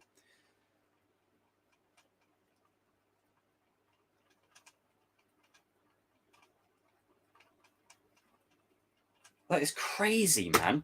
It's like, this is the negative thing to talking about online fandoms of anything. It's just literally, you're met with such a toxicity where it's now, again, toxic is thrown around quite a lot. Toxic and passionate, 2 different things. But then it gets to a point where it's just like, oh my God. Like, yeah. When you watch season 4 right after season 3, it kind of fit. Yeah, you know, doesn't, you know. Yeah, it's in every fandom. It's in every fandom. Like, there's people that hate No Way Home now. Like, how do you hate No Way Home? Like, come on. Like, it's literally this thing also of like, just because it's recent, that means it's the best. It's like, well, no, you know, film is forever, right? It's quality is timeless. We're still talking about The Godfather to this day. If you know where that's from, we're still talking about it to this day. Like, we're still talking about it to now. Like, it's crazy to me that we live in a world where it's just like, Jay Melvin, good point. Wanda stands when like, you didn't like Wanda. Oh my God, you pig, you awful person. She's lost everything. No, she didn't lose anything. Actually, she gained. Her husband was resurrected, and she learned of kids that she never actually had that exist in the multiverse. And she went on a killing spree. So did she really lose anything, or no, she didn't. So it's you know, crazy, you know. And on that, like, and good point. Thank you for reminding me, Shimon. Is No Way Home, right? One of the single most amazing movie-going experiences of my life. I always will be. We live in a world now where everyone that was saying, "Oh my God, No Way Home was fucking amazing. Oh my God." And then you get, "Bro, No Way Home. Oh my days, it was so sick. Holy shit, I got a hard on." Like, and now we're in a situation where, man, No Way Home is trash, man. Sucks ass, man. It's so shit, man. The CGI, man, is so terrible. You know, man, I wish I could bleach my eyes are like covered in bleach every time I watch it. And then you know, you got Arnold going, "No Way Home is sucks ass." You know, and then Sylvester Stallone gets out the helicopter and he's like, "No Way Home, No Way Home. It can change. We can change our opinion on it." And then Dolph Lundgren gets out the helicopter as well, and he's just like, "If No Way Home dies, it dies." It's like we're in that world. We're in that world now. We're literally like 4 months go by, and then all of a sudden, shit Creek happens. Yeah.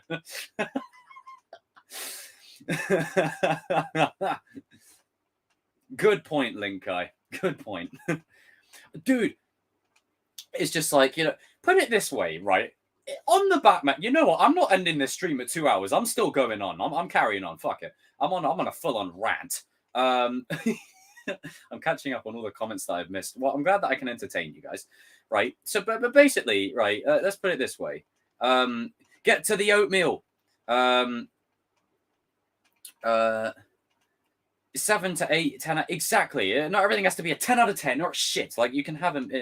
Get to the chopper. Get the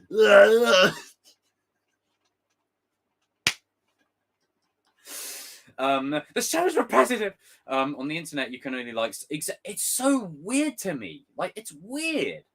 And this is the other thing. People don't rag on movies until the internet tells them to. Like, take The Last Jedi for instance. A movie I have a very strong opinion of, but the internet definitely overblew it. It overblew it with, you know, "Use your aggressive feelings, boys and girls. Let the hate flow through you. The Last Jedi is trash." It's like, whoa. That's another thing. You're throwing trash, all these buzzwords. You're throwing trash around. It doesn't mean anything anymore. It just means whatever the fuck you want it to mean. Let's not make this world. I'm the Terminator. We're going to play a new game. We're going to play a new game. Who is my daddy and what does he do? And then you got little like 5-year-old Robbie saying, "My dad walked out on me." The way you said flow was spot on. Oh, thank you. I appreciate that. It's you know what it is? It's for clicks. It's because people got to get that ad revenue. Like it's literally, that's literally all it is. It's literally like they'll say "No Way," oh mate, "No Way Home," more like "No Way Back." Ugh, that was a shit show, dude. What the fudge? And then you go on the channel and you go back like 8 months, and then you look, you're like, "Oh my God, no." So I just got out of seeing No Way Home, right? And let me tell you something. This movie was the bomb. Oh my days, it slaps. It slaps so hard that I don't have a good analogy for that one actually, but you get what I'm trying to get at. It's almost like there comes a point where, man, I'll tell you what, this movie slaps as hard as Will Smith, and that's not saying much. The movie was trash. You know, it's just like it's literally like that. You know, it's like, good Lord. Yeah, it's like, Jesus, it's like, you know, it's like Mickey Mouse would come and go, "Hey everybody, it's me, Mickey Mouse." Boom. It's like, whoa, slow your roll. And then Goofy's just coming along going, you know, stoking the fire. It's like, man, this stream definitely took a turn for the worse. I've been ranting for about 10 minutes. Mythos, no one gives a fuck. Sorry, I need to stop with the swearing, because otherwise YouTube will go demonetized. Hey, Julian, what's up, dude? Yeah, I'm looking forward to that. When Spider-Man interacts with Daredevil, oh, it's going to be great. Johnny's a pro at no be there. Yeah, exactly. He doesn't need any teachings about not to be. You know what Daniel should have said to him? No, be, you know, when Johnny's like, no, be there. Just like you were there. You weren't, just like with Robbie, yeah?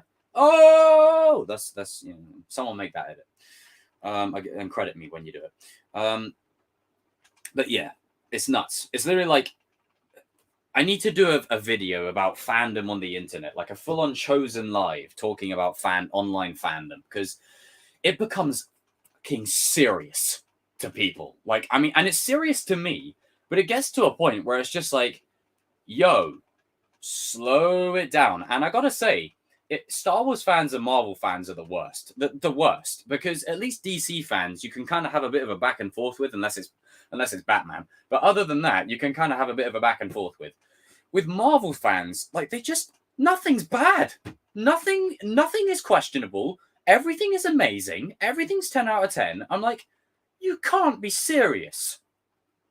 You serious? You can't be serious. So basically, Koto, I'm going on a rant about fandoms and like how fans like respond to things on the extreme ends. Now, I've seen some Doctor Who fans do some pretty questionable things, but it's just like it's fascinating to me. You're watching She-Hulk.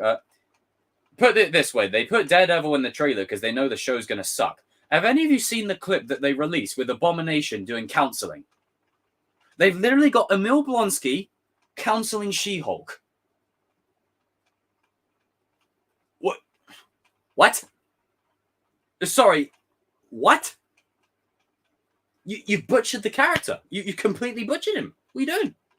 You just made him the bumbling relief. But what are you doing? You've butchered the character. You've literally just created character assassination. That's character assassination. Good Lord. But with Marvel, I like 70% of it more than I dislike it. So it balances out. But genuinely speak, like, Marvel stands are so freaking annoying. Like, it's like, don't get me wrong, like, the MCU is great, right? But it's not Top Gun Maverick good. Like, let's not oversell it here. Like, good Lord, I will take one Top Gun Maverick over half of the MCU. Oh my days. Sorry about that, everyone. I went on a bit of a tangent there. Whew. Yeah, every character's a bumbling comedy. All right, well, screw it. We're going back to it. It's a bumbling comedic relief. It's just like, you know, someone goes, it's funny. It's a fart joke. It's like, that was funny. That, you know, someone going, that. All right. All right. Oh, Tristan, good question. Good question. I take one Top Gun Maverick over the entire Phase 4. Damn.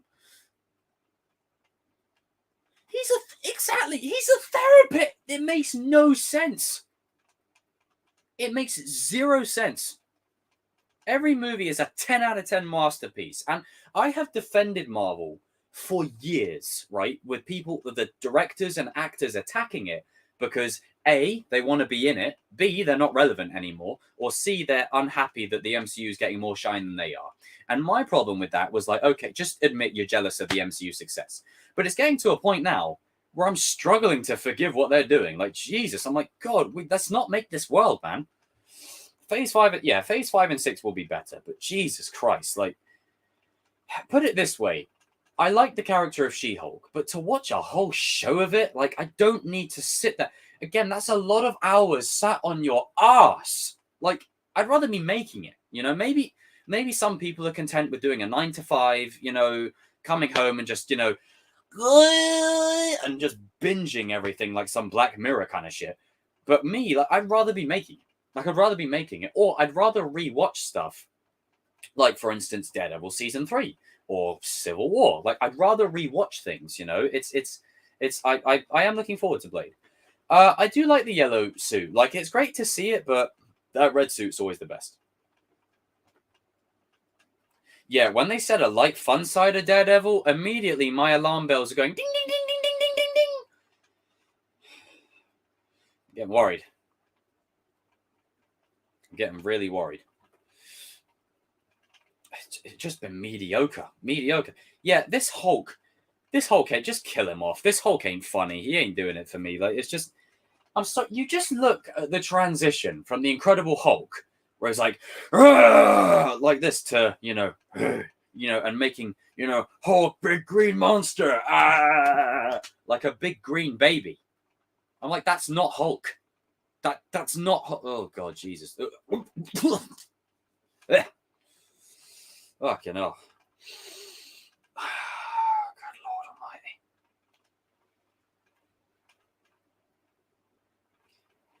But yeah, Cobra Kai season 5 looks good.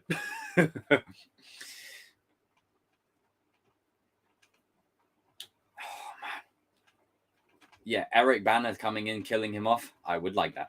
I wouldn't be against that. Well, I'm glad they showed up on my recommended. Very entertaining sub. Thank you, Mac Lee. Welcome. Everyone welcome Mac Lee into the space. Appreciate you, Mac Lee. Welcome. You'll find that, you know, for a good hour or two, I always stay on topic. And then after a little while, you know, I go on a tangent of a rant and then, you know, and just, you know, literally just go insane, you know. Been there. Edward Norton was badass. Oh, yeah, the black suit. Hey, they should bring that one in. That'd be cool. Yeah, season 4 is the weakest, in my opinion. It just feels like Cobra Kai Club, you know? But again, recency bias. Like, the thing is, people think I'm saying recency bias as derogatory or to look down upon people. No, it's genuinely a psychological, it's a psychological thing. Because it's recent, it's better. Like, it's like, no. The more nuanced people like me can kind of see through that and just go, you know, like, and obviously the people in the chat as well can intellectualize it and can talk about it in a way where it's like, okay, it's not as good in that sense. Season 3 was my least favorite. Still great though, because Karate went Matrix level fantasy and House Fight was meh.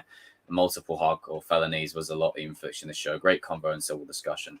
Okay, Matt Moore, you did not have to donate, brother. I really appreciate that. Now, what happens now is everyone raise a toast to Matt Moore in the chat. That's what happens here. You get a toast raised here. Let me just find where is my Dominic Toretto cross? There you go. Bit of the trademark of my channel, besides the lightsaber, is my Dominic Toretto necklace. There you go. Family. Thanks, Matt Moore. Appreciate you, brother. I'll play a clip just for shits and giggles. Hello there. There you go. But thanks, bro. You didn't have to do that. Really appreciate it. But this is what I like. Like, I like understanding, you know, why people dislike things. At least you can intellectualize it and you don't attack me. You know, you're like, oh, Jacob, you just there. Like, you know, you've given me a full reason here. Let's break it down. Karate went Matrix level fantasy. House Fight was meh. Multiple hardcore felonies. Fiction. Yeah, I see what you mean. I do see what you mean. There is that kind of thing where there is a charm about the early 2 seasons that is kind of missed. General Kenobi, you are a bold one. Backpacks. Oh, damn it, Joshua. Go on, just no. I'm coming for you, bitch. Dun, dun, dun, dun, dun, dun, dun, dun. Ah! Never cringed more in my life. Good Lord. Ugh.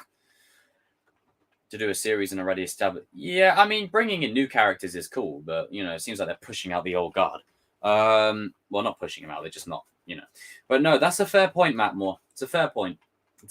And, I mean, I don't agree, but you know, I respect that you see it that way. And that's what's important, you know.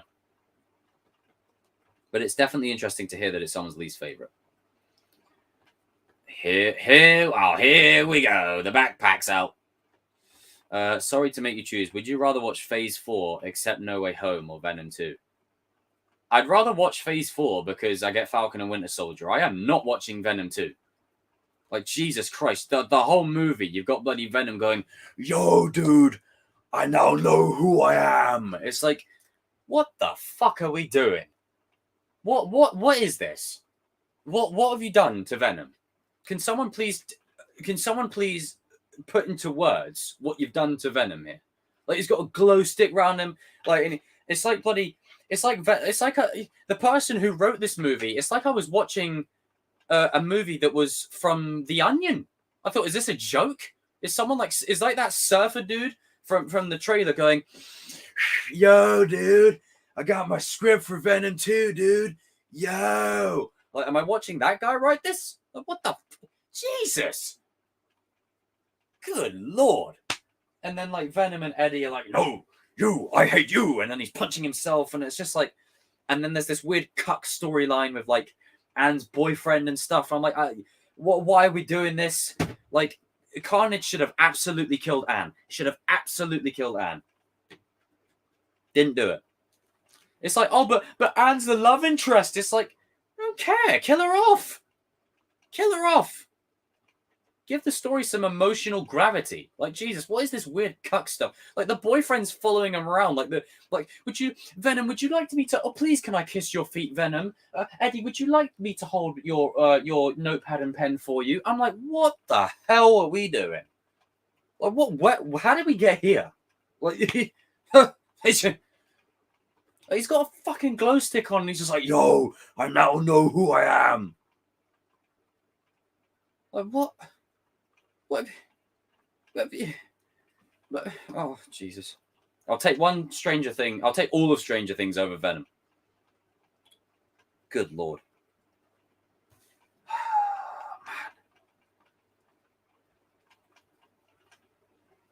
Good Lord. You're pure magic. Thank you. Send John Rambo. I'll give you a war. A war you won't believe.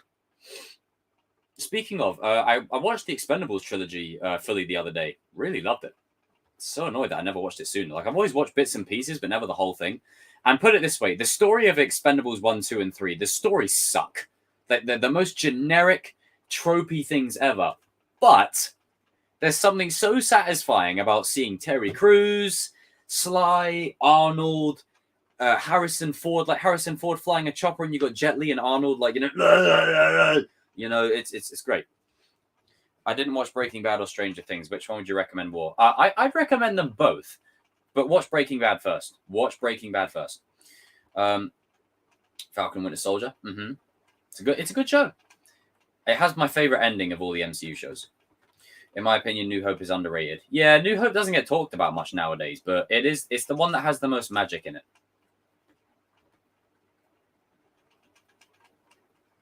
Yeah, I see what you mean, Rodney. It's because there's a lot of characters now.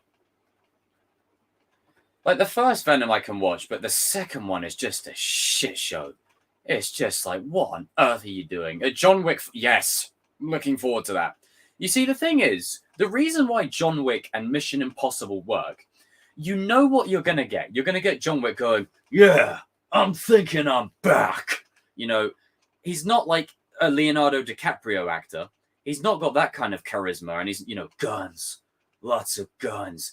But you're there to see him absolutely just wipe down opposition. And then when you go to see Mission Impossible, you go to see a few things. Tom Cruise running, the soundtrack, insane stunts, and cool characters, and great exotic locations, and great set pieces. And you get it. That's why the movies work, and no one ever complains about them. Blood of Zeus. That's a good shout. I haven't actually seen that. I've heard a bit about it. And again, I also want to thank everyone that popped into the stream yesterday for my birthday show. I really do appreciate that. Oh, shit, it's got Jessica Henwick, Jason O'Mara. That's a good cast. Oh, I might have to watch that. Is it like an anime type sort of show? Blood of Zeus. Hey, yeah, I might have to watch that. That's a good show. Thank you. That's a good show. Very good show. Castlevania. Oh, I've seen Castlevania already. I got to give full credit to my bro Stuart on that one. I watched all seasons. And put it this way. Season 3 of Castlevania. It's weird. Season 3 of Cobra Kai is your weakest. Season 3 of Castlevania, in my opinion, is the weakest. But it's still a good weakest. Like, Isaac, like, running up the tower, fighting the ghouls and stuff. Like, that shit was hot. Like, the weakest season of Castlevania was still bloody amazing. Like, it's great. Have you watched Better Call Saul? No, I haven't got around to it. I watched El Camino, but I haven't got around to it yet. It's good if you like Greek mythology. Oh, I love Greek mythology. Silver wants the world. It's just like, I thought I could take over the world. Damn. Have you watched Misfits? Nah. Never got around to it. What scenes in the trailer do you think are from the finale? Hopefully none. 5 long seasons. It has 4. You don't trust me. Breaking Bad is a slow burn, but when shit goes down, it goes down. Like, it's worth the bait. It pays off well. I agree. Castlevania first 2 seasons in a day, got bored. Kreese will redeem. Yeah, Kreese, well, in a way. He'll redeem in a way. Oh, man, my throat is sore. Just a lot of live streaming the last couple of days. I was sat in the same position yesterday here for like 4.5 hours. It's mad. It's mad. What is my top 5 anime from least to best? Okay, I'm going to do it in no particular order. Dragon Ball Z was, and it's going to be generic. Like, I'm not a huge anime guy. Like, King's more the anime guy. But I'm going to say Dragon Ball Z. I've actually started watching Naruto recently. That's really good. I'm enjoying that. My Hero. I'm on season 3 of that. Castlevania. And I would say I don't have a 5th.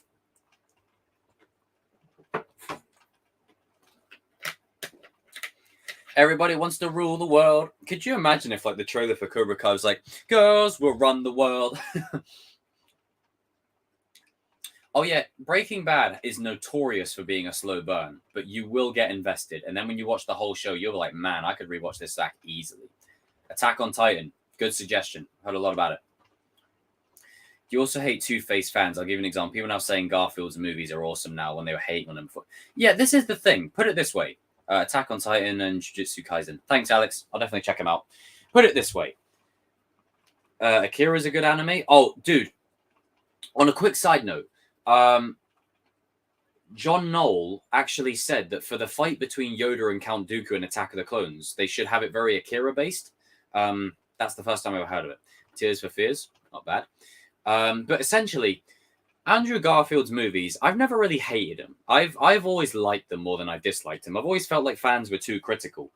But they do have their issues, you know. You're a fraud, Spider-Man, you know, and that kind of malarkey. You know, it's like, you're a fraud, Spider-Man. It's like, Jesus Christ, who pissed in your cornflakes? But there is this kind of thing that because of No Way Home, oh my God, Amazing Spider-Man is the best. It's recency bias. Goes back to that. When you saw Willem Dafoe, oh God, as soon as I saw even though we knew he was coming back and we heard his dialogue in the trailer, still one of my favorite trailers of all time. But when you, I'm going to watch No Way Home after this. I'm going to watch No Way Home after the stream. But when you just see the pumpkin bomb rolling on the bridge, and then the smoke, and then he comes into a shot like this.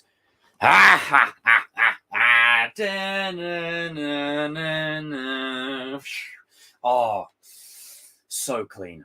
Love it. And this is the thing. I know we're so saturated with what we've got. And yes, Secret Wars is probably going to slap. I'm looking forward to that.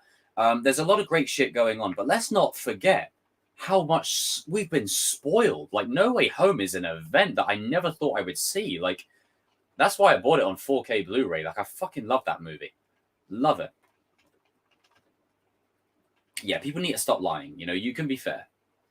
The thing is, you can like bad movies. Like, I can sit there and watch Age of Extinction. I can sit there and somehow watch The Last Night. I can find a way.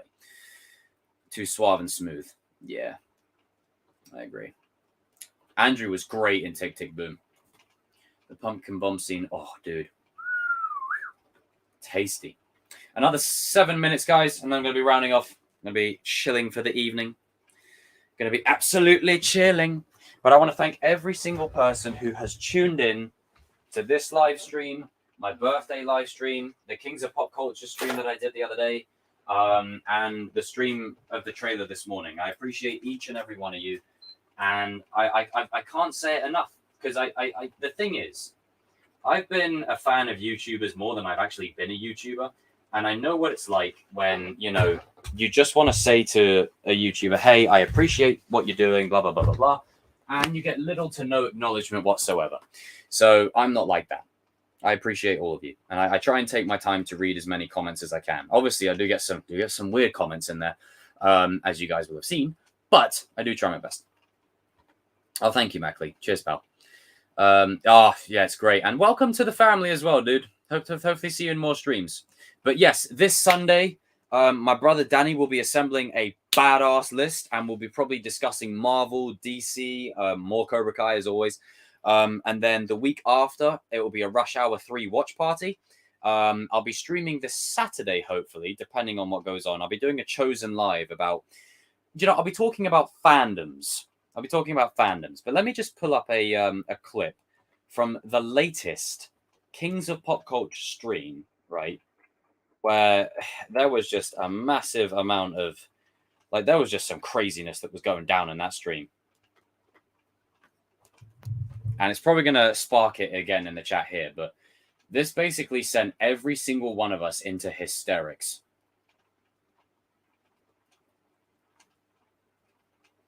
I think we only got to the third image and we were done.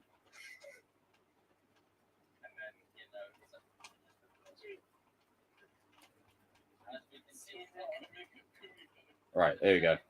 Let me share it. No, there's no stream drama. It was just a funny moment. It's a funny moment that I'm sharing with you guys. Chili, there we go. There we go. Yeah. There we go. Wait for it. God. Wait for it. I like all of them.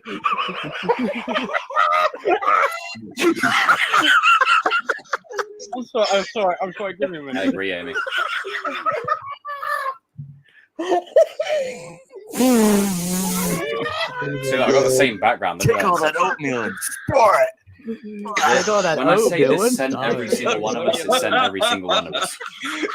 Every single one of us. The amount, there was 50 people talking about oatmeal. It was crazy. You gotta stop feeding the monkeys, man. Feeding what? We were all done. We were all finished. Every single one of us was absolutely finished. Oh, Jesus, man. I know. Put your dick up. God damn, bro. Oh. Look. Oh God! Look at what's things coming. Yeah, that. You go to. It's probably the funniest. Man, take all that oatmeal and use it to fight against your enemies in the tournament. Where's Cody gone? Brilliant stuff. Oh God, it was hilarious. All of us were done. Come to camera right now. Can you come to camera? I need you to come to camera, bro. If this is phase 2, just imagine what phase 3 is going to be. So for context, the Kings and me have finished phase 1 and we're beginning phase 2 because of our year anniversary. So that's what that meant. But everyone, thank you for tuning in. Couple of minutes left. Get a final question in. And then I'm gonna be rolling out of here. I'm gonna be rolling. But yes, welcome to the chosen familiar, baby. Fast and Furious left a very good impression on me. Take all that oatmeal and store it. Your oatmeal is a joke. Quaker Oats, Ready Break. Which one? Have I played Star Wars The Old Republic? Yes. No. I've never played Star Wars The Old Republic. I've only ever watched people play it. Believe that in the water park, Kenny pushes Hawk. Once Robbie arrives, then Miguel assumes the worst. Yeah, that could. Misunderstanding still happening. Hey, Bahuja, what's up? Also, guys, download Multiverses. The free game that you can play like Warner Brothers characters. It's fun as hell. So fun. Thanks, Eric. I appreciate you. Yeah, get your final comments in, people, for the final minute. I'm going to try and end it bang on 2:30. I'm going to try my best.